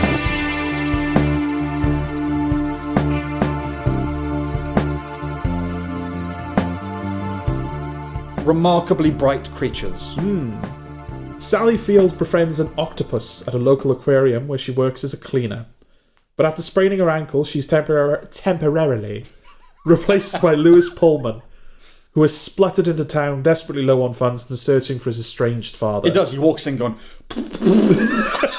That's out of his mouth. He too eventually begins to confide in the cephalopod, before he and Sally Field begin to confide in each other, while the octopus pats itself on the back for being so fucking smart. With multiple for guessing limbs. For multiple limbs. For guessing the twist at the end of the film. Okay. See, I watched this. You had raised it as a possibility that you might be interested in watching it. I watched it. I thought, well, there's no need for Jordan to see this. So I wrote my review on that basis. Right, okay. So I'm going to give you the plot again. Okay. Right, okay. In my own way. Must you? I mean, you'll see. Okay, alright. There is an octopus. Is there? Yeah. Named Marcellus. Okay. That lives in an aquarium. Who does the octopus speak at all? He's endowed with the narrator voice of Alfred Molina. Isn't that funny? Yeah. Yeah. Before tonight, when you'd raised it, didn't even occur to me. Oh, did it not? No. Okay, that's like the first... Doc Ock. Because I didn't know... It's not a talking octopus movie because it's an inner monologue, Yeah. so he never communicates with the characters. But I In a didn't way, know that. though, he does. But I didn't know... Sam just made a gesture. It was a rather rude gesture. Yeah. Directed at the film, not me. I hope. No, I generally do the Sea Kyle. But I didn't know that the octopus would be talking in some capacity.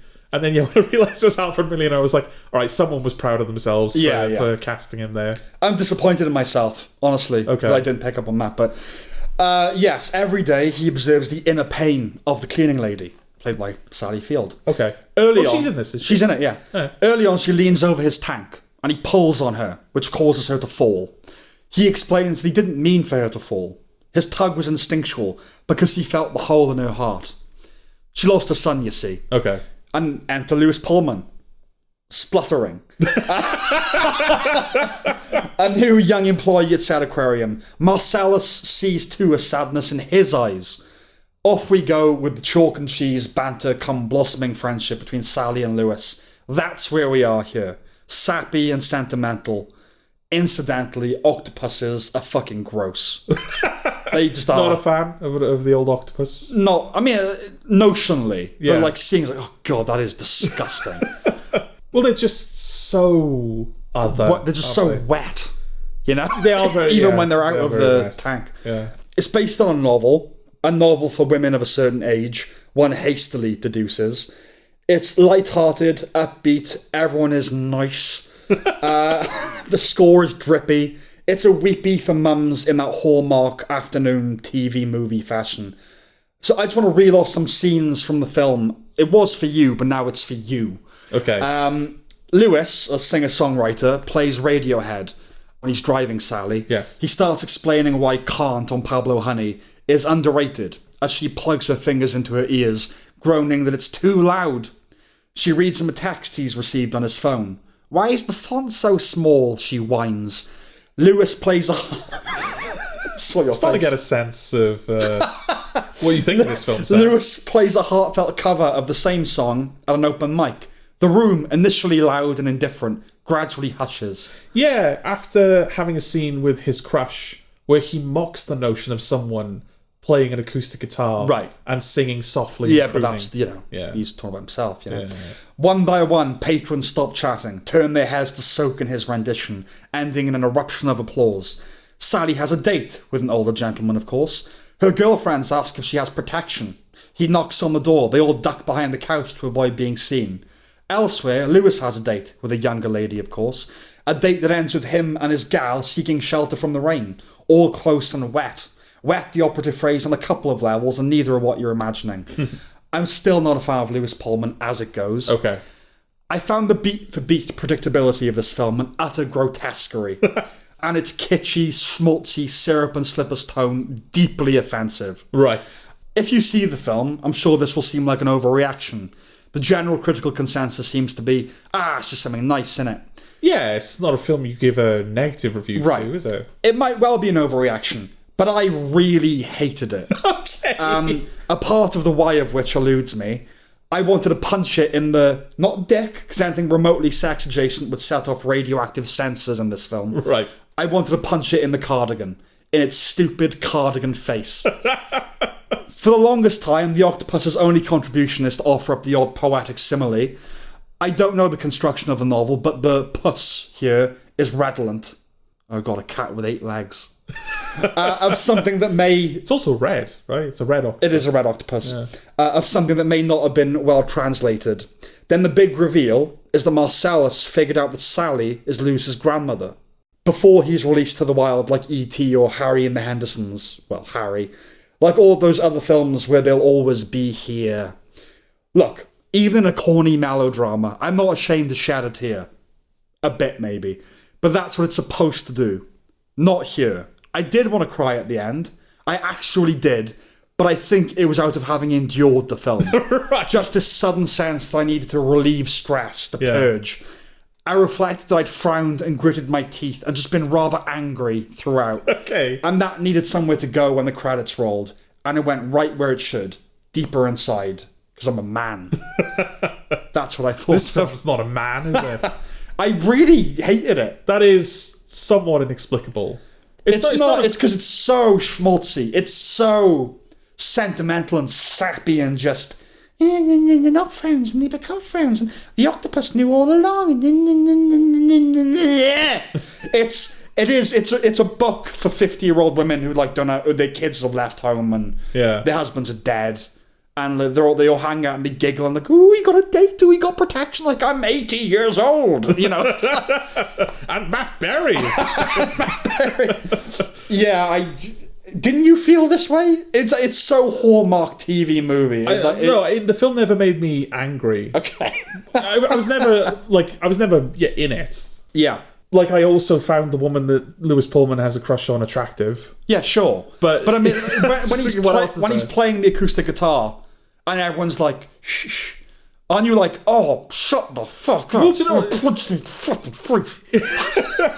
Initially, I appreciated it because, he's in the bar. You what? No, hear me out. What I appreciated was that, he's doing an open mic in a bar. Yeah. And the bar is indifferent to him. Like, people are playing darts and they're That's talking. always how it goes. No, but like... And then they hear how good he sounds. And he sounds eventually, everyone shuts up. And that was like, come on. Yeah. But no, I was just like the idea that he's just up there playing and no one cares. And I was like, okay. And then obviously... And then they didn't do that. And then they didn't But and then like, you know, it's that kind of... I mean, Harold and Maude is good, but it's like those clones, like old and young. And, you know, they're in the car and she's like, why is the font so small on your phone? Oh my God! I don't know why. I don't feel like I was in a really bad mood. Yeah. I just didn't know what to expect. And then when I found out and the score, like this drippy, awful, saccharine shit. It's a cardigan movie. It's nice, isn't it? Didn't like it. No, it doesn't seem like it.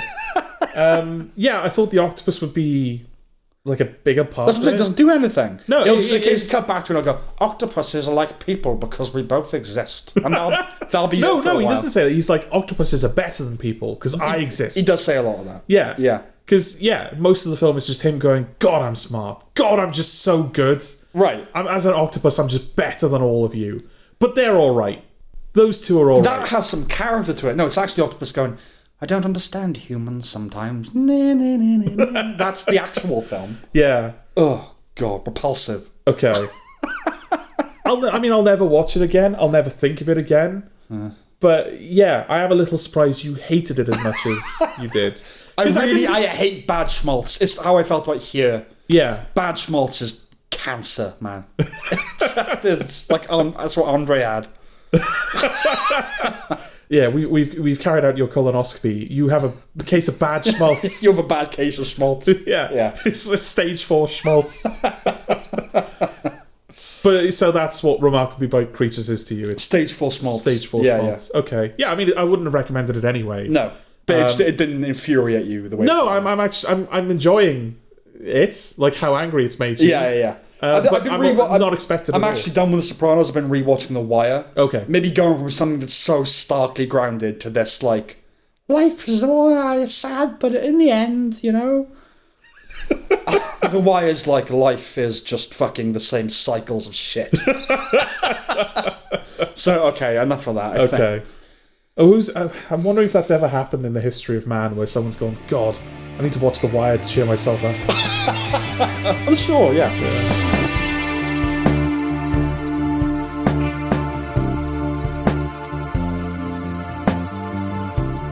The drama. A24, they've become a prolific bunch, haven't they? Yeah. Yeah, it feels like most of the films I've seen recently are A24. Mm-hmm. André is an Idiot was A24 as well, right? Yeah. André 24. André 24. Well, he's not. I guess he's not anything anymore, is he? No. Certainly not André 3000. Robert Pattinson. Outcast. Cast out from life. Go on. Robert Pattinson and Zendaya are a matter of days from getting married and are generally having a good time. However, when details of Zendaya's past come to light, it gets under the skin of Robert Pattinson. That's right. Zendaya's beau is afraid. Okay. And with the big day fast approaching, that son of a gun must consider if she's the monster he fears, or if their past lives are just that. And she is, in fact, the promising young woman he fell in love with. Thank you. Well done. Okay. You ruined it. What? Well, one of those isn't an A24 film, so I was kind of relying on you to pick up on that. I don't know fucking studios. I mean, I know it's like Beau's Afraid I know is A24. Yeah, but like you know things. I know writers, directors, star. I'm not a commercial, but like I don't know that distributors and You've let me that's down, the boring Sam. stuff. I'm an artist. You've let me down today. You know what you are, Sam? What? You're a heretic. All right, okay. You're the whale. I'm the whale. You're a false positive. Okay. You're a ghost story. You're the last black man in San Francisco. You're a glimpse inside the mind of Charles Swan III. You're a cunt, is what you are. You know, the thing with us people that don't know distributors and studios, these are some of the names we get called. And it's just another form of racism. Well, hope you proud of yourself. Sure, yeah. Okay. Is cunt an A24 film? No, I missed that just... one. That's just your sincere opinion. Yeah. Okay. Well, the drama is... What a bizarre thing. Written and directed by Christopher Borgli. What's that? Well, his last film was Dream Scenario. Oh, okay. Yes. I was disappointed by that. So was I. Yeah. Like Dream Scenario, this is a good concept for a story. High concept, really. In fact, Nightmare Scenario wouldn't be an inappropriate title for this film. Yeah. And like Dream Scenario, for me anyway, those central ideas aren't explored to fully satisfying ends. It's always getting there. Okay. Right? But the pluses first. Good pair of leads. Pattinson continues to prove his versatility. Mm-hmm. Zendaya is a little overexposed, but she is a good actress. There's no denying that. Yeah. For a cast of annoying young coastal types, I've seen much more annoying. Like Rooster in a way. Like, they could have been much worse. Yeah. And I think it's a sign of generational shift that I think of them as 20-somethings when, with the exception of Zendaya, they're all older than us. Oh, really? Yeah. Okay. Incidentally, I don't know why they cast a young Zendaya. She could easily play a teenager. If there was an actress you didn't have to have a young version of, it's Zendaya. It's not that long ago she was playing a teenager in... She's still technically a teenager in the Spider-Man films, I'm sure, right? like, probably 18, 19, right? Yeah, like, it's... She just has one of those faces. She could play 14, maybe? Yeah. Any younger, you're kind of risking it a bit. But, because, like, I think Georgina Campbell's another one, right? 'Cause she was in Psycho Killer and Cold Storage, very close together. Yeah. In Psycho Killer, she's playing like a cop, like a grown-up, you know, who's just lost her partner. Mm-hmm. Whereas in Cold Storage, she's like a young woman. Kind of black, don't crack. When the disclosure... Maybe that's what it is. Yeah. When the disclosure was first made, Zendaya's disclosure, yes, I immediately thought back to some writing wisdom offered by one of my lecturers. Characters need very good reasons to reveal their secrets. Okay.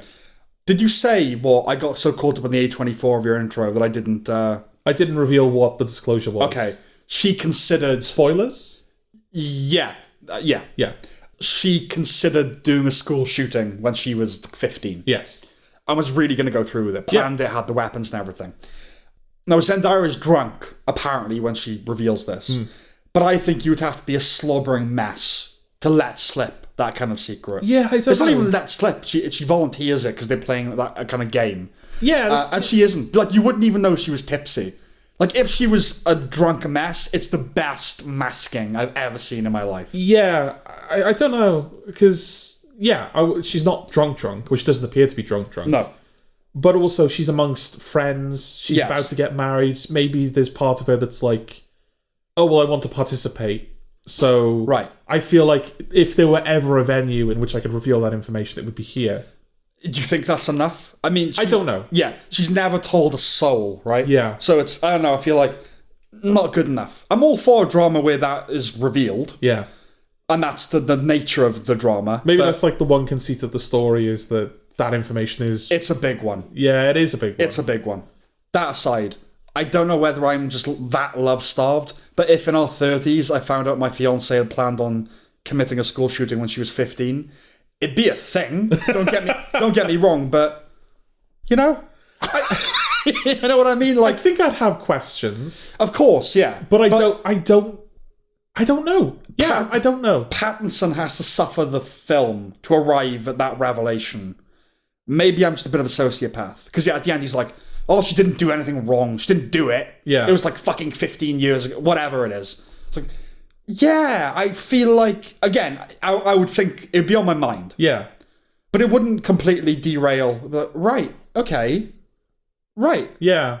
I think I'd be fine. Maybe it's because it's a school shooter. Like, if it was a serial... Like, if she was planning on killing people. Right. Like going on a killing... I know school shooting is that. Yeah. But I think the point that I'm trying to make is... School shooters, they're very particular. Like, they're young. The people... Well, there's now... It's like trans. There's an element of fashion to it. Yeah, and you're kind of... It only really occurs during a certain phase of a person's life. Well... No. From what I know. I assume there are older ones, but... Yeah. The ones you typically hear about are teenagers. Or teenagers that perceived that they've been wronged. Right. Is it fair to say that, at least, that it's not common for there to be older? I think with school shootings, it's probably mostly teens and 20-somethings, I would imagine. Mostly kids at school. Although, Columbine, a contender for the best non-fiction book I've ever read. Okay. I don't want to go off on a massive tangent, but it's interesting because what do you know about the Columbine killers? Like, what's your sense of why they did what they did? I mean, I don't know. I genuinely don't know. But just from culture. My assumption would be that they were students there, and they were kind of outsiders, and they felt neglected and wronged, and they wanted to be noticed. They wanted to be remembered for something.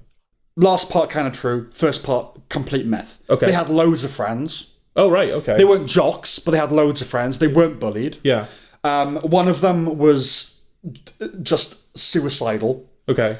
And was kind of like, got lured in by the other one, who was a textbook psychopath. Right. You read, like, his journals, it's all he thinks he's God, everyone else is dumb. It's not this narrative that they were bullied, and he's a proper psychopath. Okay. Anyway, I just find it interesting, because, a lot of things about school shootings is like, oh yeah, it was the nerds, the outcasts. Nah, it's people that want glory in some way or other. And okay, but anyway. Well, again, those are traits that are not present in Zendaya. Certainly not for the time that Robert Pattinson has known her. No, she's grown out of it. Yeah, so that's I think why I would like if it was. I think I would have more of a problem with it being someone who planned to kill people. Yes, rather than school shooter, because a school shooter, it feels like that is something you can grow out of. Well, it's a meme. It is like it's a thing that people do. It could, because of Columbine and things like that. There's a notoriety to it. And so, people that do it, they're seeking something. I'm not saying that they're mentally stable or anything, but it's not the same as I just want to go out and kill someone, man. It's a bit different than that. I feel like it's a little bit more understandable because there's a viral component to it. Do you know what I mean? But anyway, there are public figures whose whole raison d'etre is talking about how close they came as teenagers, right? And now they're advocates for prevention. Yeah. But I do concede to some confounding complications. The fact she didn't go through with it because someone beat her to it, essentially. Well, it wasn't just that. It was the fact that someone beat her to it, and then off the back of that, she ended up kind of finding a place as an advocate, as an advocate, among the students. She kind of had a purpose finally. Right. So, she didn't do it because someone else did it, but then the reasons that she was in it, they kind of stopped. But the point is she didn't have a change of heart. She was going to go through with it, and then couldn't, and then had a change of heart. Yes. It does make you reflect, right? Because like one of the guys I've heard speaking about it describes how he was stopped by his friend, who was sort of got something was going on. And so if preclusion comes from without, not within, it makes a difference, but how much? There is fodder there. There's stuff to, It's like, yeah, I know you didn't do it, but also, like, you would have. It's just, like, events conspired to stop you. The core theme, of course, is how well can you ever really know someone? But gun culture is in there too. If you had gun on the brain to triggering effect, pun intended, and you lived in America, I could see that being an issue, right? It's not a particularly cinematic venture. I don't know what the ideal venue for this story is. I guess a film. And not every film has to be Dune, but it could have stood to be a bit more filmic for me. I don't know. I think the filmmaking caught my attention. The editing in particular, I'd say. The editing, yes. But it looks pedestrian. It just looks like a film. There are a couple of shots that I think are above the rest of the film. Okay. There's an early one where Robert Pattinson's talking about, maybe the word mirror comes up or something. Right. And then the camera swings around and it turns out that they've been filming them in a mirror. Right.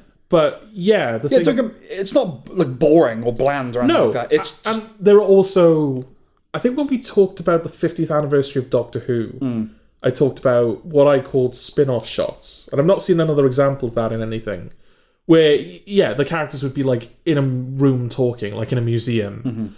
And then the Doctor would be kind of talking about something. And then it would cut to a shot of him standing in the room on its own. And it's like Sherlock would do it. It's like, that's not reality we're looking at, but it's kind of like a spin-off of reality. It's like the characters' thoughts are being put on. The Mind Palace, kind of. Yeah. This is kind of doing that, in a way, where, like, as Robert Pattinson and Zendaya are talking, it cuts to them imagining like an alternate version of that scenario. Stuff like that. Yeah. But what I liked about the editing, or at least what I noticed about the editing, I thought, that feels deliberate. It feels like it never allows you to properly settle into the film. It's very spiky. Yeah. It's either like burning through scenes as quickly as possible, like leaving a scene the very second all of the important dialogue is finished, so it feels abrupt. Yeah. Or in the case of the scene where Zendaya makes her declaration, it makes you sit there for far longer than you're comfortable. Right. Yeah, you marinate in that scene. Yeah. No, absolutely. So that, like, all of that felt deliberate to me. It's like, they're editing around the comfort level of the viewer. Again, hard to know. I'm always, because it feels like I'm taking away props from editors, which I really don't want to do. You never. There's probably a mixture of script and editing, right? Probably. It's like, let's let that dialogue scene really play out. Yeah. And then the other stuff we just kind of skim through. But even then, like on the page, that scene would probably end when the dialogue ended. But it for most films, it would be like a way of exiting that scene, whereas they remove the accent. Yeah, we never know how things happen in production, so I'm happy to just say the editing is good. You know what I mean? Yeah. Given the opening, I kind of saw the end coming, but okay, you? Not quite. Like I got it before it happened. Yeah. But I wouldn't have said it was that early for me. Okay. And personally, it's not as cringeworthy as it wants to be. I know it's made a lot of people uncomfortable with its awkwardness, if not the premise. Yeah. You know, like you said, just those scenes where you're just sitting in them. Ultimately, it feels like a film optimally designed for marketing. It made me think of those poster parodies that we see a lot these days. For the drama, it would be the corruption of conventional romantic tableaus, right? Proposing on one knee in a restaurant, photo booth strips, awkward couple pics, tainted love, the anxiety baked in. There have been, I think a lot of the posters are kind of like Polaroid photos of Pattinson and Zendaya that mostly seem normal, but I don't know if like there are a couple of posters like where, an offness to them or something. Yeah, if you look at them for a bit too long, you sense that the characters are not feeling comfortable around each other. And that's the thing, go on. No, finish your point. So with two A-listers to boot, obviously, in the marketing, and with a mystery at the heart of that presentation, what is the drama? Yeah. We don't actually see the wedding in the film, but to me, Pattinson standing at the altar sweating bullets, pun intended, is the thing in a nutshell, right? Yeah, definitely. Shell casing. I will say as well, I think the trailer did a good job of disguising not just that declaration, but that the film is centered around such that is... Yeah, they didn't promote it as, oh look, she reveals this and how are they going to deal with it. It is something happens to these people. Yeah. Which is good. That's the kind of stuff I like. Yeah, it was a total surprise for me. And I thought that was pretty good because based on the trailers, I just thought this was like they're getting married, but like they're not sure. Yeah. And it's just going to be like a kitchen sink kind of drama. The way it's I not. heard it talked about suggested there was something, like, to know about it. Yeah. But yeah, I had no idea. But it's a good mood board. As an actual film, for me, less effective. It occurs to me the same could be applied to Dream Scenario, right? So like being naked in public, being late to school, one's teeth falling out, but with Nicolas Cage hovering in the background of every dream, So yeah, not bad at all, just not fully juiced for me. Okay. I wanted a bit more out of it. Okay. But they're good. It's a decent script. It's well edited. Yeah, I think it was, last I looked, high 70s on Rotten Tomatoes. Like, yeah, okay, that's about where it belongs. Yeah, I suppose I wouldn't object to a version of this film that was more juiced. Yes. But I think I liked it more than you, based on what you're saying. Sounds like it, yeah. Yeah. I would recommend it, broadly. I wouldn't not. Yeah, I think it's better than Dream Scenario. It is better than Dream Scenario. Yeah, and I think it's Dream Scenario juices its premise more than Dream Scenario juiced its. And also true, but that's because, to be fair, it can. Dream Scenario, it's such a massive idea. Yeah. That, it would take a genius for it not to be a letdown in some ways. Like, oh, you've stumbled across this premise. Oh, man, you better make the most of this now. Yeah. Which is a shame, because he just didn't or couldn't or whatever. But yeah, the drama, there's not as much juice left in the fruit. But there was enough for me to have a problem with it. Okay. Anyway.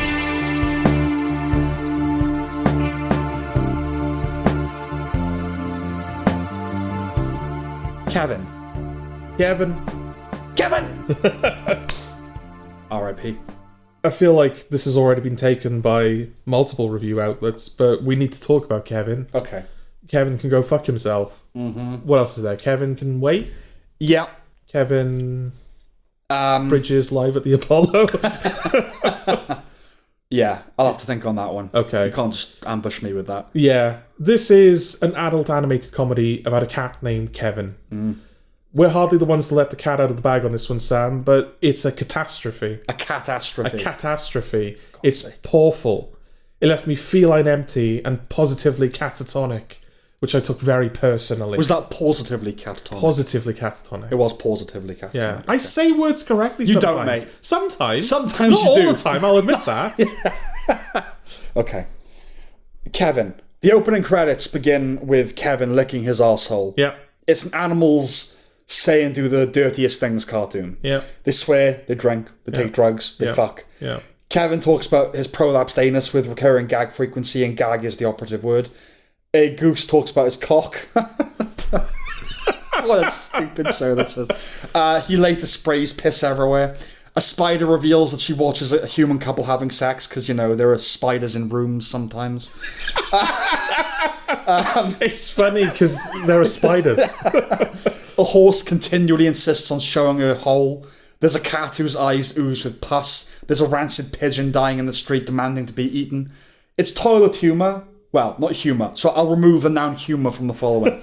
It's toilet and sex and kink and trip and gross out. Not to mention modern. New York artist types and social media and... I'd actually had a bit of a detox from adult animated comedies. There were a few. I think it was like a year ago, 2 years ago. I was watching quite a lot of them.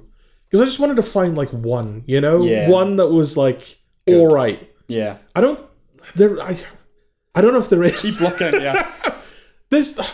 So there was one, and I'm not even a massive fan of it, but it's recently finished. I'm going to bring it up again. Smiling Friends. Okay. They've now finished Smiling Friends, which I kind of like praise them for. Yeah. I don't know the circumstances. I don't know whether they were silently cancelled or whether they're indeed being honest when they say that we didn't want the show to just carry on for years and years. We were like, it's in a good place right now. Right. We don't want to become like Rick and Morty, or they didn't say that directly, but you get the sense that like we don't want this just to become like we don't want to outstay our welcome. Yeah. Yes. Because it does feel like any rude animated comedy above a certain threshold of popularity, The Simpsons, Family Guy, South Park, Rick and Morty most recently, they're just destined to do this forever. Yeah, I wouldn't quite put The Simpsons in the same category, but I know what you're saying. Just like, it's so successful, it's going to last forever. Well, there was not anymore, but that's the thing. Its success was such at one point that they're never going to cancel The Simpsons. No, I just mean in the realm of dirty comedy. Like, I wouldn't put The Simpsons... Whereas Family Guy... For the time, maybe. Like, it was sort of... So. It wasn't filthy. Right. But it was kind of more adult than I think a lot of people It wasn't a children's cartoon. No, Yes, it had adult... Well, it had mature jokes rather than rude ones. Yeah. It's an outlier in that respect. Yeah. But yeah, it was more mature than I think a lot of people were expecting, and thus it is doomed to live forever. Yes.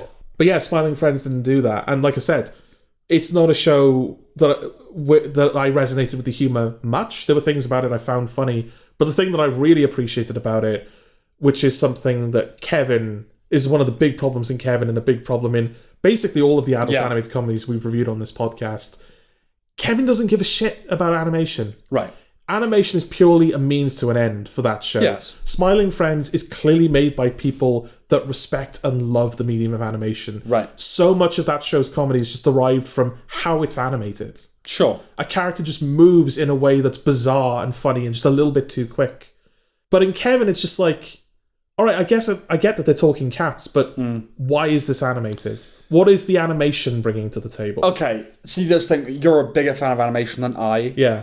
If I made an animation personally, I would want to treat it with that, the animation has to be part of this. Yeah. Like part of, But I can live with a show where the animation, it's not the point. Like, it happens to be animated, but the writing is really good. It just that's fine with me. I don't need the animation to be critical. But yes, more shows could try harder for it to be important. I think that there are shows that fall into what you're saying. Yeah. I'd say BoJack Horseman's one of those. Sure. That doesn't feel like a show where its animation is the medium front and center. is the message. Yes. Yeah, exactly. But that was also a show that kind of had its own... Like, it kind of found its place with its animation. Right. It didn't just look like all of these other fucking shows. No. Oh yeah, the style is a big... Yeah, there needs to be more variation there. Yeah. But yeah, the profanity, it fills the spaces that jokes should occupy. Yeah. Right? Thereby managing to create a vacuum in an absence. Which perversely doesn't loop back around to being actual content. No. Yeah, it's a contradiction that's sincere. Like, it just is what it isn't. Yeah. Something like that. There are countless examples where you're waiting for the punchline of a scene and a character just curses. It's actually profound how unfunny this is. Anthropomorphizing animals is a comedy cheat, right? Yeah. It can't avoid provoking at least one laugh, even if it's a cheap one. This doesn't. I'm also sort of reaching a point where, certainly in the way that Kevin does it, like, I don't think it actually works to the show's benefit to kind of anthropomorphize these animals. Right. Because one of the reasons that has so much mileage is because, like, a dog can't talk to you. No. But there are so many things that a dog does that implies behavior and implies personality. And that's what we find funny and charming. That, we assume that all dogs are kind of like bumbling idiots that are just filled with love. Yes. And we assume that all cats are just bastards that are planning our downfall. Yes. Through observed behaviour. Yes. But, like, if the cat could just talk to you in the way that Kevin talks to you, well, that's just a person. Yes. It kind of stops being a cat. There's no mystery. It kind of stops being funny because it doesn't feel like it's playing on cat trope. Like, does Kevin feel like a cat to you? No, but it does what all these shows do. Like, it's Brian from Family Guy, but occasionally he'll be a dog. He'll start licking his genitals or whatever. Like, they all do this. Yeah. As a shortcut to, look, they are still a cat. But it's like, no, that's not what they are. Yeah. Gee, you're right. Whenever that does happen, it's like, no, they're not that, though. Yeah, exactly. Do you know what I mean? Yeah, it's a weird tension there. I also find it strange that they live in a world where basically every animal is anthropomorphized and lives alongside humanity, right down to the ants. Yes. Ants are people too. And it just made... This ain't Pixar, though. No, it's ain't Pixar. It just made the whole world just feel, like, unremarkable. It's like... Yeah, these all just feel like people. The fact that it looks like a spider is just sort of incidental. Again, it's like stoner... It's just the cheap cut to, talking animals, rude, vulgar. Yeah. Um, Especially when the horses are, like, putting on a production. Right. Like a musical production. It's like, these aren't... But they're not horses to me. Yes. They look like but they're not. No. Yeah, no, exactly. And so the show loses what's supposed to be its main, engine of comedy. Which is other animals. Yeah. Yeah. I would say, to go into the designer animation would be to give it way more than it deserves. But yeah, like you said, it's boring, it's work-a-day. I don't know why every animated show has to involve Amy Sedaris. She's in all of them. Oh, is she the little white dog? I think so. I fucking hated her. I knew you would. Yeah, she's got that voice that, she can really rub you the wrong way. She's also, for the most part, on her own. She's not really part of the ensemble. I think I've seen her in 2 things where I've liked her, off the top of my head. One is The Good Wife. Okay. Recurring little role. And Horace and Pete, where that energy works. Okay. For that moment, that scene that's really important. But yeah, otherwise, she's, annoying. Yeah. She is annoying. It also features Aubrey Plaza, who's the co-creator. I hope this adjusts your opinion of her. Because I feel bad for what's happened to her personally. Yeah. But don't take it out on me. No, but she's needed taking down a peg. Okay. Right? There's nobody in it about whom I care enough to be disappointed in. John Waters is an icon, but an icon of bad taste. So let's kind of give him the charity of assuming, I don't know, some irony on some level, whatever. Look, I usually wouldn't watch something like this. It's way below my, what qualifies a show for me. I just saw 2 reviews whose essential assertion was, we can never let this happen again. Which piqued my interest in exactly the following way. And I alluded to it earlier. I won't say his name or any specifics, but there's a video of a guy who killed himself on a live stream. Okay. Right? Every Reddit comment that I read said some version of, look, I know advising you shouldn't watch this adds fuel to the fire, but seriously, don't. I'm sincerely warning you to stay away for your mental health. I can't shake the sight of it. I'm having nightmares, etc. I watched it, right? And I'm not saying that, edgelord, to demonstrate anything other than good, ill, or betwixt. I have to look into the abyss, okay? That's what Kevin made me think about. Right. That video of that man killing himself on a live stream. Because someone had said, do not watch it. Yeah. It's like Saul with the button. Why can't I push the button? Yeah. It clarifies that the items on our worst of the year lists really are just a sample. There's an ocean out there. There's Turd in them thar hills. When Cats came out, the Tom Hooper thing, one critic said it was the worst thing to happen to cats since dogs, right?